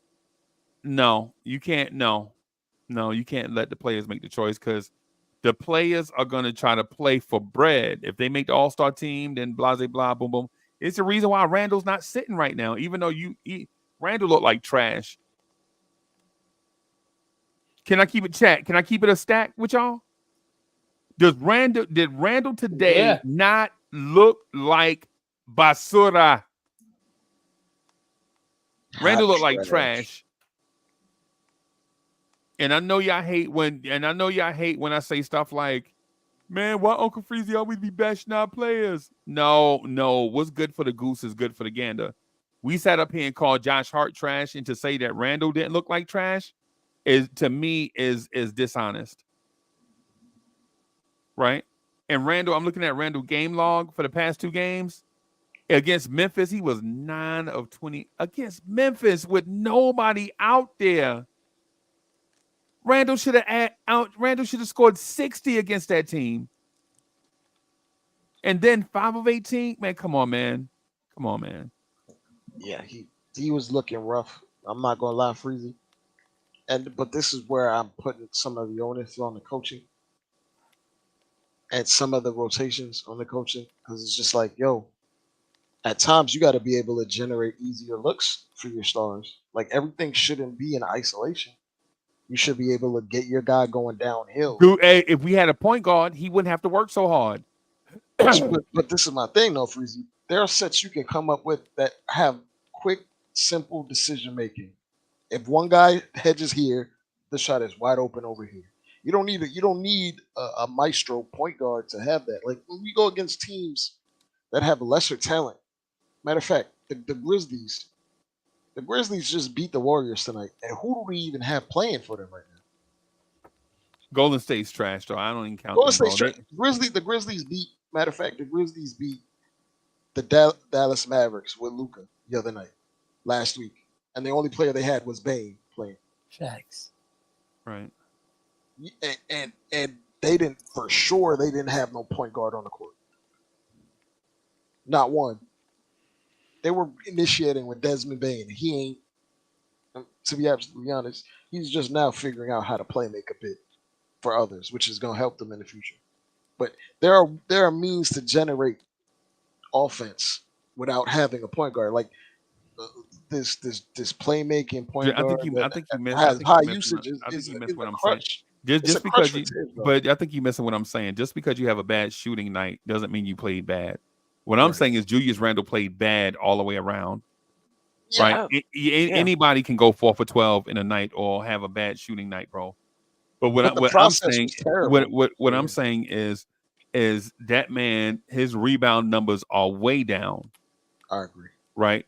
His defense is suspect.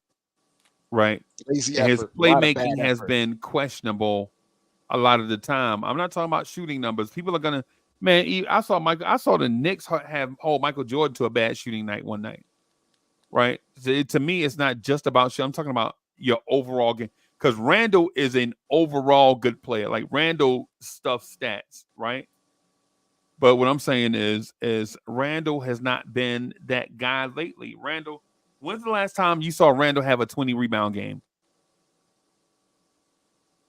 I think he had A rebounder, a physical bully rebounder. When's the last time he had a 20 rebound game? You see what I mean? This year. But yeah, he did get 20 rebounds earlier this year. But you can't remember, right? No. Yeah. I know he did though. Probably like a month ago, probably. He's only had double-digit rebounds in 1, 2, 3, 5. One out of the last 8 games. Randall had a 20 rebound game Thanksgiving weekend. And that's the only 20 rebound game he had this season. You know, it's funny though, Freezie. This is what he always does by the season. He's going to like start hustling for all the boards so he can get to 10 eventually down the line. He's just whatever about it right now. But coming up on that All-Star break, he's going to be trying to hunt down all those boards. Like it never fails. Like coming down stretch, I remember the other year, a couple years ago, and the year before last, coming down the stretch, he was trying to get that 10 to average 10. He was like a little bit beneath it, like 9.5. Then you saw him just get 12, 13, 14, 15 rebound games. It's like, okay. I mean, he has the capability, but we're watching him play earlier today or last afternoon, it was like he was lollygagging. He wasn't even putting his hands up. A lot of his effort was gone. And could it be because he's hurt or tired or maybe he needs to sit? That man tired, bro. But a lot of that effort was just non-existent. And how many times, like we coming down the stretch of games and we not getting loose rebounds? That's usually Randall's job. Like we're struggling. No, that's usually Josh. No, I can't agree with you on that one, bro. No. Josh Hart, bro. People been telling the intel from the street is that Josh Hart that's what Josh Hart is for. That's the intel, bro. I was at the Chinese place. Yeah, I was at the Chinese place. Jamal walked up to me and was like, "Yo, you know, Molly G, right?" Jamal was like, "Yo, nah, man, you know that's what Josh Hart does, bro. You know he call himself Josh Barkley." Oh my god. You know, word on the street, bro. I'm telling you, I'm telling you, I was at the cell phone place. My man walked up to me. Yo, shout out to Canarsie. I was in Canarsie the other day. And Katz was like, "Yo, you know the word? Yeah, the word on the street, bro, is that Josh Hart identifies as a power forward." Oh my god, bro, that man. And think about, he identifies as a power forward, right? And yeah. I'm just gonna say a name. I'm gonna throw a name out here, right? And it's gonna sound crazy. Him and Bradley Beal are the same size. The world's different in skill set, though. No lie, bro. I was in Dumbo the other day, just getting a sandwich, right? I'm talking to Bradley Beal and Josh Hart, bro. They the same size. And you were taller than them. Right. Yeah, I'm yo, bro. No lie. I'm legit a bigger person than Josh Hart, right? Right. But if I get to the NBA, they'll lie about my size. They'll call me, they'll say 6'6". I'm 6'7", 298 or something OD, right? Right. I'm neither 6'7", and I'm damn sure not under 300 pounds. I'm here to tell you. Right. They giving you them WWE stats and weights. Yeah, yeah. Like I Yeah. met I was in the same place as Hulk Hogan, and I'm bigger than Hulk Hogan, bro. They told me Hulk Hogan was Oh, damn. 6'5", 275. Man, when he first came out, they said he was 6'6", 300. That man is neither 6'6" nor 300, bro. Oh man. Oh man. Yeah, man. Brunson is $100 million air freshener. That's what he is. Oh, but I don't want to He makes a lot of that stink disappear yeah. just by playing. Like the air, the air freshener that's too strong. Yo, I bought the air freshener that you stick on your car vent. Yeah. You know what I'm talking about that? And Yeah, you know what it's happened? a clip on, little clip. Yeah, I put Yeah, I put a clip-on clip. shit. I put a clip on in the Beamer, bro, and it smelled like somebody exploded a box of potpourri in my car. I didn't know they had the thing on the back where you can kind of turn it down. Oh Yeah. man. You know what I'm saying? You know how you can put it on low or high. I just put it straight on there, man. That thing had my That's what it feels like. Sometimes it's too high with Brunson, but the alternative is Josh Hart initiating for you for 20 minutes in the game. So I think Tibbs is gonna move Josh Hart to point guard. oh my god. But he's not a point guard. So There's no point anything in his game. He's a he's a jump and pass guard. You'll see. He's a rebound guard. If He's a hustle guard. the Knicks are not gonna if the Knicks don't make a move, they're gonna turn Josh Hart into that guy. Oh my god. They really Freezie. The first Hey, guy I'll be right back. the first guy we take out of every game is Dante, so we can put Josh Hart in the game as a sixth man. And we don't see anything wrong with that. That man I Josh see Hart something wrong with it. that man Josh Hart On gonna give me, offense, though. that man Josh Hart gonna give me some ulcers or something, man. He gonna give me a headache. You know what? No, he is giving me a headache. I'm casually watching him play. He's just ruining my basketball experience.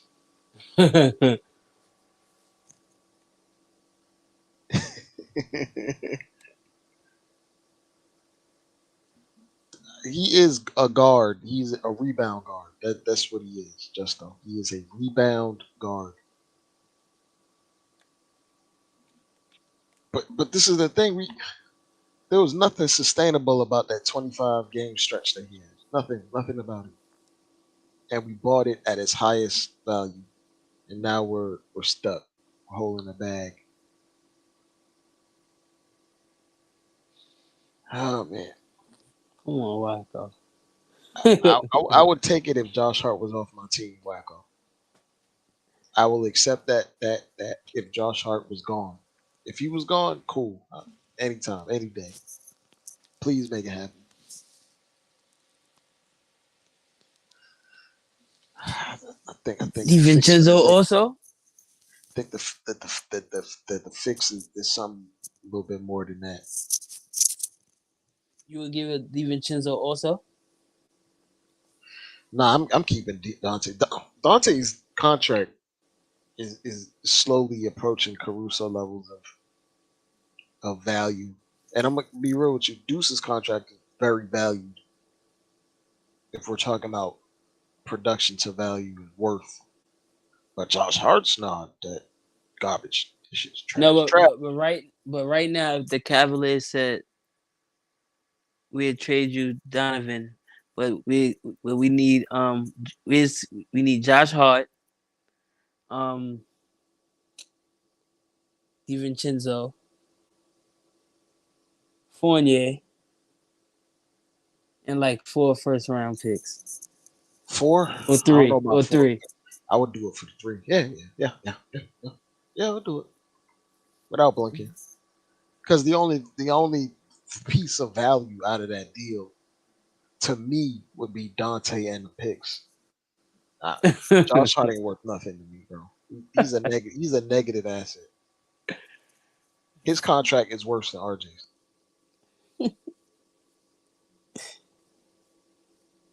And it's not even just the dollar figure, it's the amount of years for the type of player he is and counting into his age. Like, he's 29, going to be 30, going to be a hustle guy, an undersized hustle guy. And we're in a league that's all about spacing and pacing and skill. Nobody wants that deal. Nobody. That deal would not be worth anything. Like, we could talk about like guys like Bruce Brown making 22 temporarily for this year, just so Indiana can hit the cap floor. He's a hustle guy, right? But he also can pass and shoot. Yeah. This man, Josh Hart, can't do any of that. And he's getting paid 18, 19 for the next 4 years or 3 years. I'm gonna be real with you. I would do the Dante deal because I would use that as a means to flip him later on. He's not the final move, but he's a move that helps us in the short term. Like, I would do it depending on what I give up. But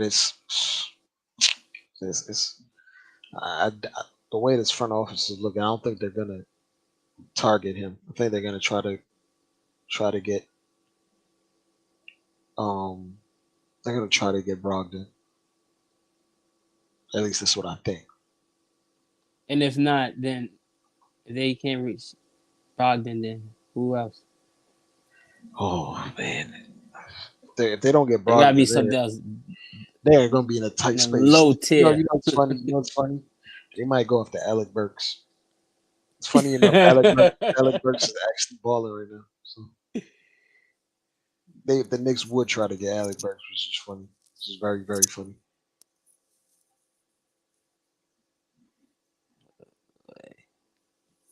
I'm just, if Brunson doesn't come back against the Rockets, I think we're losing that game too. Because our offense is just not creative enough to score with just Randall and Josh Hart. Like, our offense is just not creative enough to generate against good defenses. And they run. All you got to do with Josh Hart is get back on defense, and then he can't score. That's literally it. It's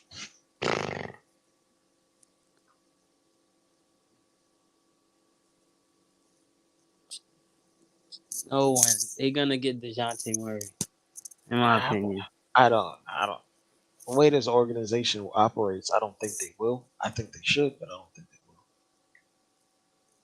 No, I said DeJounte gonna go to what's it called again? Lakers. Lakers don't got nothing nobody wants though. Like, and they I only know. have like one draft pick. I think like 2029 or something like that. Yeah, that's a fact. And from the Hawks, they looks like they're gonna tear it down. If they were to trade DeJounte, they trade everybody. They traded Bogdan. They traded everybody but JJ and Trey. Yeah, that's crazy. They're gonna tear it all the way down. Probably tank a little bit. See a bunch of guys with mystery injuries.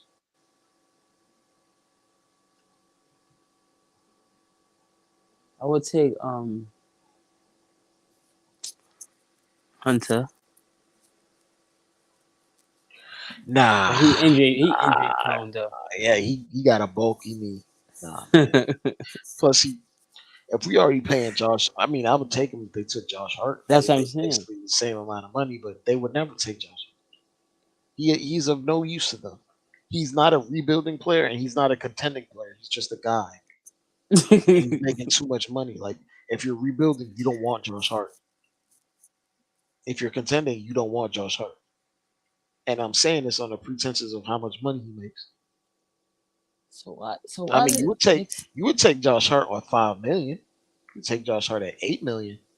You're not taking Josh Hart at 18, 19. So No, no, you're not. It's just not logical. what you think they're gonna give OG? If you had to ask me 4 years, like 140, probably. This is just what his going rate for what he is, as far as being probably one of the best, if not the best role player. I think one of the best role players in the league is what's his name off the Celtics, the guy that just shaved his head bald, Derek White. Oh, It's him and OG as far as being one of the best role players. But this dude, man, oh my god. I hope Josh Hart stays off of social media for a while because nobody wants to talk to him. I mean, nobody has anything good to say about him. That is at this current moment.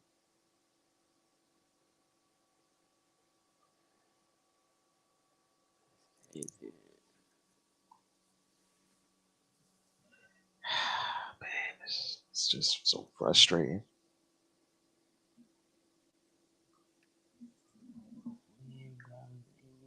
Uh,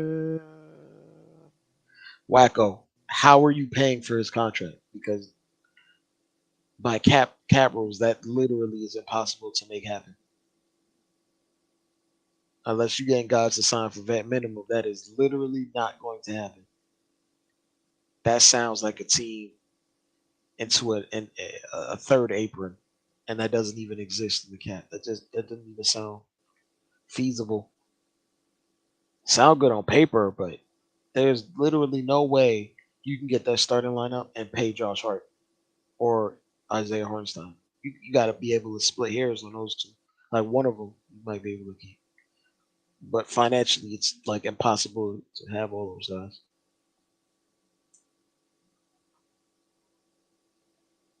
It's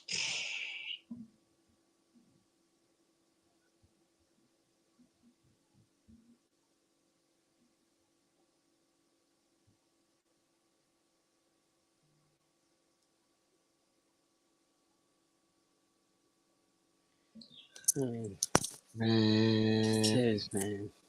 man. I blame all this on Tibbs. He's going the going rate. At least Atlanta is asking for 2 first round picks, which is funny because Dame went for less than that. Hell yeah. uh, I mean, but Dame is Dame is making a ton more money, and I don't. Just looking at this front office, I don't think this front office wants a guy like Terry Rozier. Unfortunately, even though he might fill a need. If you notice, we target a specific kind of player, character wise. Like we like good guys. We don't like guys that might ruffle feathers or got an so abuse. so so DeJounte Murray not a good guy. DeJounte is a very good guy. That's why they're interested in him. The Hawks do want Grimes though, Keith Turner. That's the thing. They want Grimes and 2 first round picks though, not just Grimes. What I'm saying, they want Grimes, 2 first round picks, one more salary filler, and Fournier. That's what they do want. Whoa. They doing too much now. Well, you got to Why they make the can't money just get match. You got to make the money match. hold on? How much is DeJounte? 30 million. But right now, Yeah, he makes I 30 thought million. it was 20 million right now, and then next year season is 30. No, he makes 30 million right now. Shoot. Oh yeah. So who is it be like? Hartenstein. Oh God, that is a nasty deal. Nah, Hartenstein balling. No man, that is It's probably gonna be your guy, that is a nasty, your nasty favorite player, contract. Who? Who's my favorite player? the guy you want traded. Oh, Josh Hart. Yeah, he Yeah. can go. I don't care. He can go. No, Coach Sarah, you're looking at what his old deal was, but his contract extension kind of makes it a little bit different. But he's getting added onto it right now. You're talking about DeJounte? Yeah, Dejounte. Uh, His contract extension kind of makes it weird looking, but he doesn't make a crazy amount of money. Actually, I thought it was. I thought he got. I thought his deal was like 4 years, 120, but apparently it's less than that. it's 30, right? Nah, it's less than that. Oh, and I'll tell you his exact contract extension right now. He got a 4 year deal, 120. Yeah, That's 30. Yeah. that's 30 a year. Yeah.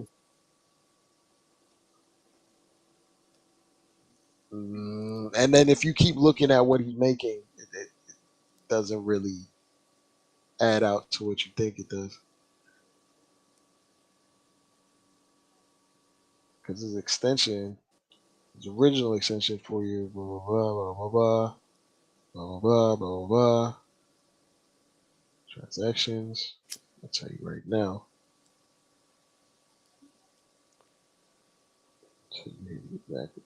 He signed a Nah, I think 4 year, $114 million, and then he has incentives that takes it to 120 with a 15% trade bonus.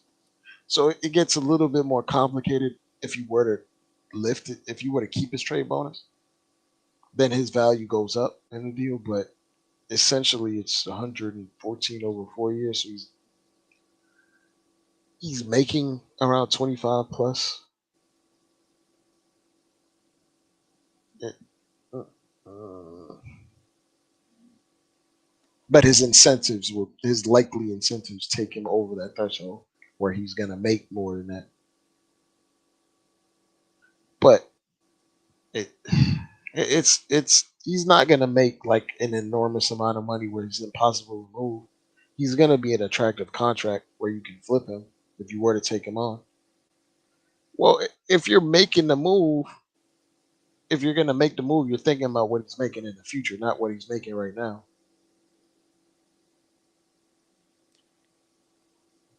I don't think we no one wants Evan, to be honest. He would have been traded out, in my opinion. Like, yo, In in reality, if we were to do a trade, it would never be a 3-for-1 trade. We would probably take back a player or two from them, and we'd probably trade them 2 or 3 players in the process. So it would never just be Grimes, Fournier, and hypothetically speaking, someone on the end of our bench for Dejounte. It would be them sending us someone back, 2 people back, to make the salary even up and the roster spots even up. Because if we were to do a 3-for-1, they would have to cut 2 guys.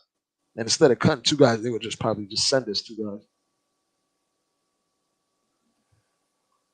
You're not just trading 18 million because they want a guy. They want Grimes. Grimes makes 4 million. And in that process, that would complicate it on its own. They don't want Fournier just to have Fournier. They want to have Fournier for his contract to dump it. yeah. And you have to give them a guy that they want. But they want Grimes though. So in that process, even if he's making 18 million, they're gonna have to send us back another player to make the money match because in that deal, the enticing parts are Grimes and the expiring money.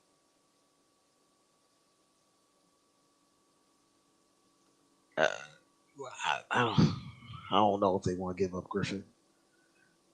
I don't know. Well, I don't know if they're gonna throw Griffin in that, even though Griffin isn't playing right now. I don't know if they're gonna throw him in there.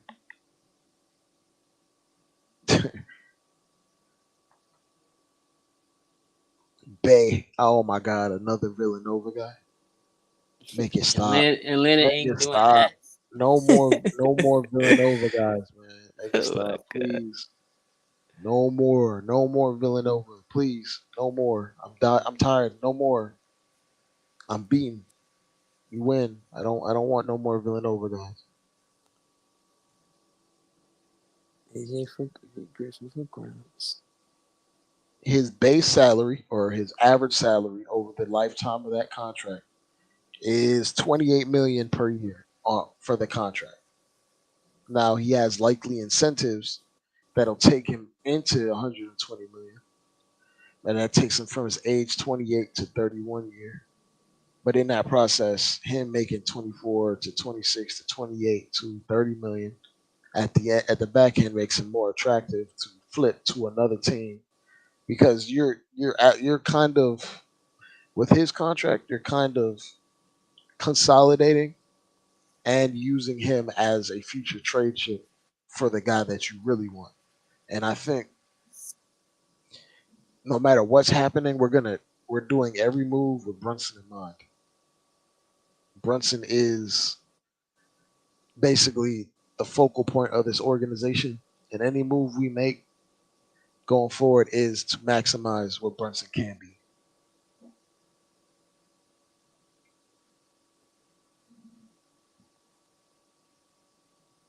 Oh my teams, and be absolutely honest, teams are not asking for other teams' picks. They want our picks. They want our picks straight up. The Bucks pick might be decent, but they want our pick, our 2024 or one of our 2024s. It's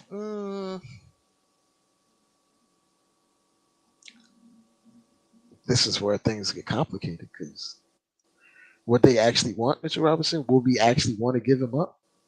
Mitch is descending. He's actually very valuable for what he does. His contract goes downwards. So if we were to levy him in a deal, we would probably ask for more back. Or we would probably be like, yo, we're not giving you two first. We're going to give you one if you throwing Mitch in. And I don't even think this organization wants to trade Mitch.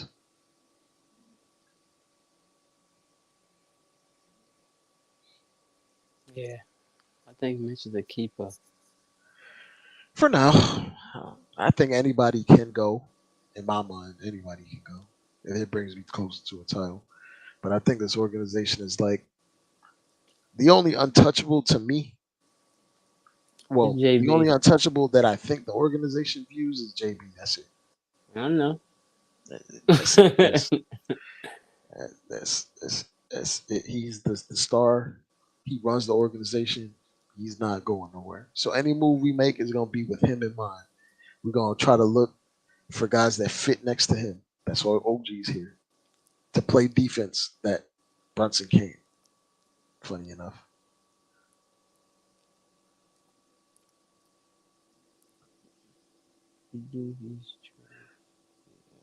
Oh no, there's definitely a cap, Nick Yak, but I don't know if this organization like you can sign those guys, but they're afraid of going into that second apron. Mhm. And once you get into that second apron, you're basically locked in to whatever form your team is in. You better make it work because you won't be able to change your team around for a minute. It restricts all the moves that you can make, whether signing free agents or particular trades. It's something that puts you behind the eight ball, which is why Nick Yak, unfortunately for you, Ruby, which is why like a guy like Mitch actually might get traded if we decide to bring back Hartenstein on a contract that he may be worth or valued for. It's hard. And who's gonna be his backup? It's not about coach. It's not about it being my fault, but we'll probably draft a guy. Be absolutely honest with you, Ruby. And coach, it's not about being afraid to pay. Just that you can have the most money in the world. Like for instance, the Steve Ballmer, he has the most money in the league right now as an owner. But even the cap restrictions will affect him. You literally cannot take on particular contracts or make particular trades, even if you want to pay 300 million in tax. You're just not permitted to do it. You can't even make the acquisition.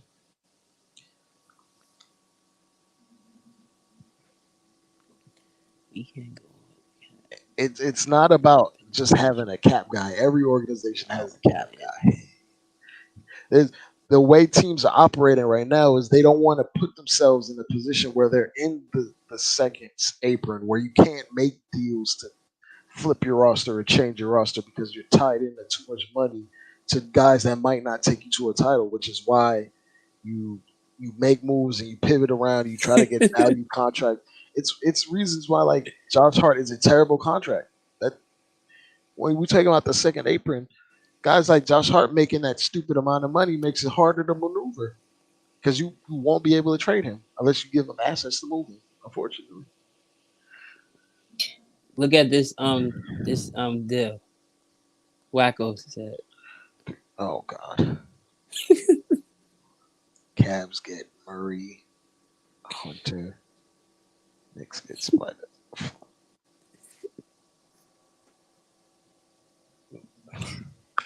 Pulling that trade. No, I'm trying to. Okay, I'm trying to see. So I guess one of the first would be coming from Atlanta to go to the Cavs. I guess I don't.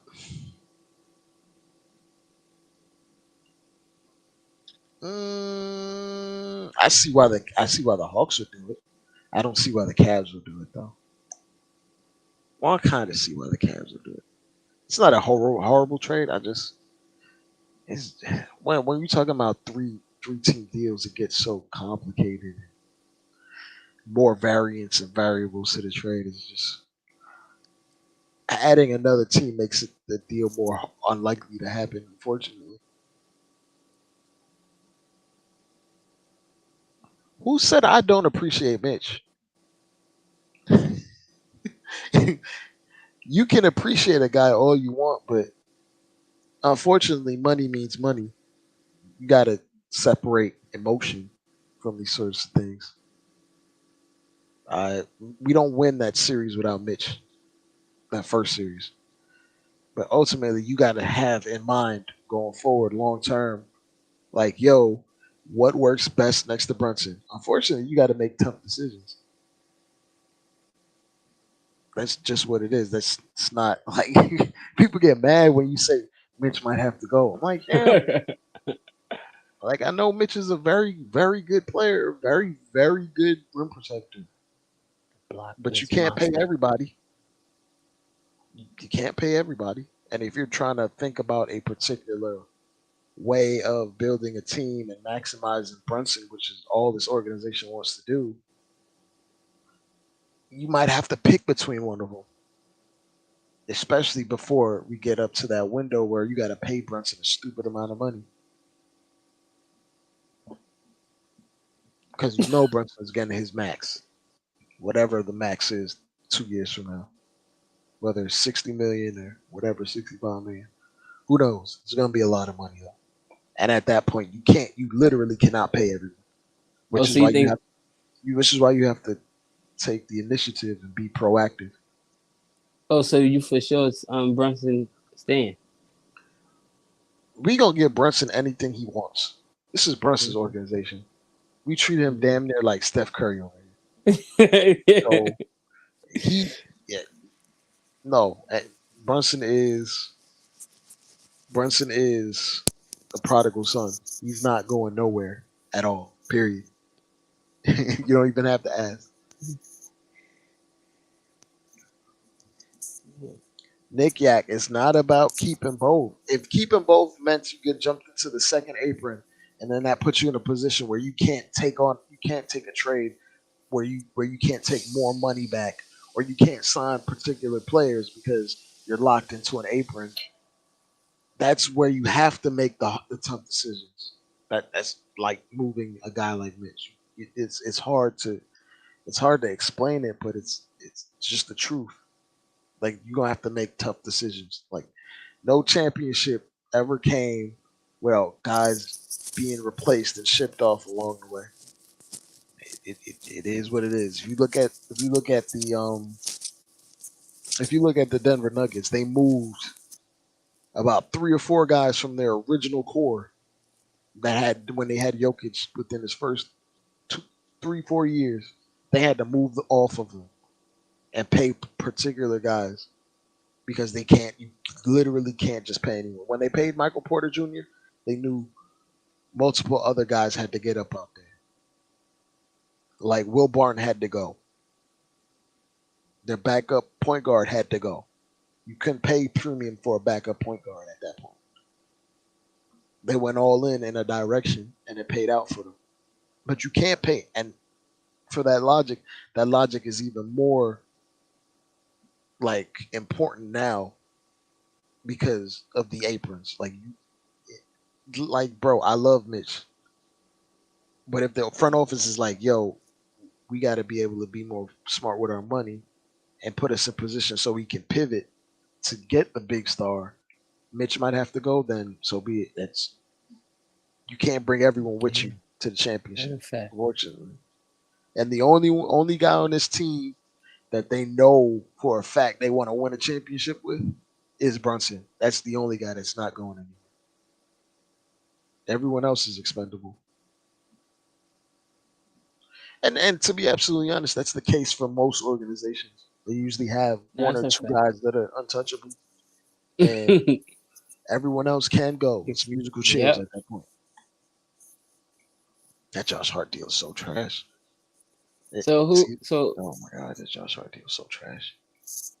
Who would you give up? Out of Hardenstein or Mitch? It's tough for me to say. It's tough for me to say. I'm not gonna lie to you, but if I'm a guy that uses analytics, and I do use the eye test. So to be absolutely honest, if I had to pick between the two in terms of who would raise our ceiling the most, probably Hartenstein because he's just a more skilled player and he can do some of the Mitch things while being helpful on offense. And if he keeps growing, they're almost at the same age. If he keeps growing and improving, he probably is a better fit next to JB or whoever superstar you want to plug and play.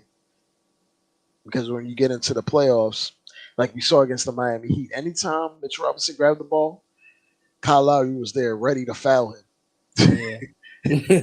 and Mitch was ready to miss free throws. And at that point, every possession matters. 2 missed free throws might as well be a turnover.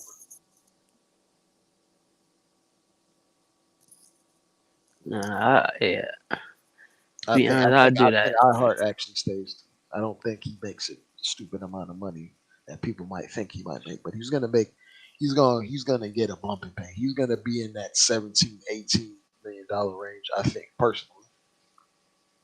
Which is good starting center money. Most starting centers make $20 million, actually, or more. At least the top 15 centers, which he is. He's playing like a top 15 center right now. I would trade Mitch, and then I would get Drummond. I mean, most teams, if you have a good center, you get a vet minimum center behind him. Yeah. They're cheap. 2 years. Like 6 million, 7 million. Who? Caesar, I don't know. I'm not sure. Like Mitch got paid 2-3 years ago. Markets go up. Like they don't go back down.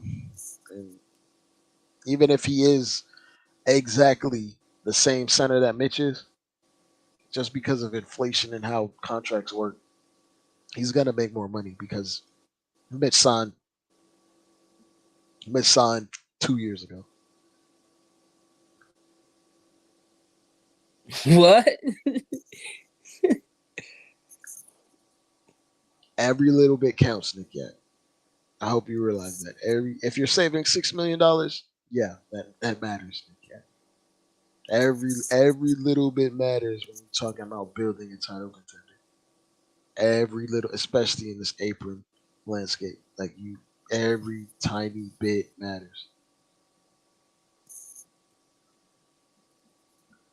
I'm gonna say this, Caesar. If he plays at this exact level for the next what's the rest of the season? 40 games, 45 games. He's gonna get paid. He's gonna get paid. That's enough of a sample size. And playoffs too. Jesus Christ. Let me see if I can present it. Slides. Let me see if I can present it. Cap apron.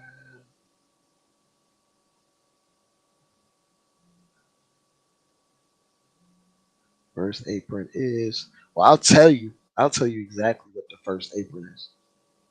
First, the salary cap is at 136 million for this season. The luxury tax is 165. The first apron is 172, and the second apron is 182.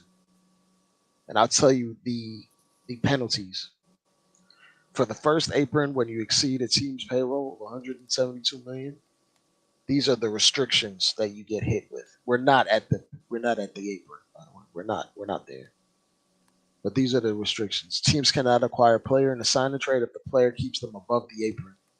That's a restriction. So you can't take on more money in a deal. Teams cannot sign a player waived during the regular season whose salary was over the mid-level exception. So you can't do those deals where a guy gets bought out and then you sign him. You can't just do that. Salary matching trades must be within 110% rather than 125% for teams above the apron, not above the apron. So you got to be completely on point with every trade you make financially. Like the money has to match even closer, which is a restriction itself. That's just the first apron. Now the penalties for the second apron are like completely restrictive, and you're stuck with the core for the next 4 or 5 years. Like, for instance, if you hit the second apron, you can't even use the taxpayers mid-level exception. You can't even get a decent player for $5 or $6 million. They won't even let you use that. Teams cannot use a trade exception generated by aggregating the salaries of multiple players. So like you can't really use trading exceptions or like extra money to make deals work. Like we have a trade exception for the last trade we made, which was like around $5 million. We could throw that in a deal right now to make the money work, right? We wouldn't be able to do that at all if you were in the second apron. Teams cannot include cash in the trade, so you can't make the money work by just paying for like a draft pick or whatever. Yeah, I don't like that. Teams cannot use trade exceptions generated in a prior year. That's even worse. Like we can't use the open topping exception. For example, you can't even use it. First round picks 7 years out are frozen, unable to be traded. So once you hit the second apron, you can't even trade your picks. You can't even trade your picks to flip your roster. So this is why you have to be on point, basically. Unless you think you're winning a title right now with your core and you're paying them, don't be stupid with your money. Don't just blow it all because you want to pay a bunch of role players. Just because, let's be frank, you have a bunch of role players making some money. You don't cash out on a bunch of role players that will lock you into an apron. A team's first round pick is moved to the end of the first round if they remain in the second apron for 3 out of 5 seasons. so so they immediately make your first round pick a trash pick if you're operating above the apron. Yes, it's yeah. Coach, yeah, it's why you make your move, why you make your trades now, but it depends on what you're trading for and who you're re-signing. Like you make your trades now, but if you make a trade for a guy, hypothetically speaking, his extension kicks in and he makes way, way, way more money in the next year, then what? You're just pushing yourself into an apron, and unless that guy that you get is going to be a guy that'll push you into championship contention or make you a favorite, it just wouldn't make sense to do it. But the logic is if you do the DeJounte Murray trade, then you end up flipping him into someone that pushes you into the apron, but you're okay with that because this guy pushes you in this contention to win a title. But you have to bide your time. You can't just make any move just to make them.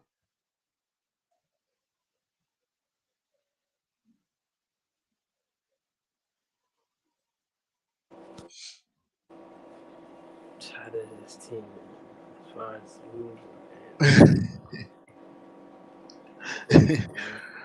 Oh man, if Brunson doesn't come back for that Rockets game, there might be some ugly basketball. I'm not gonna lie to you. Not gonna lie to you. Nope. Yo, we need Everything all right? yeah, we good. Okay. Okay.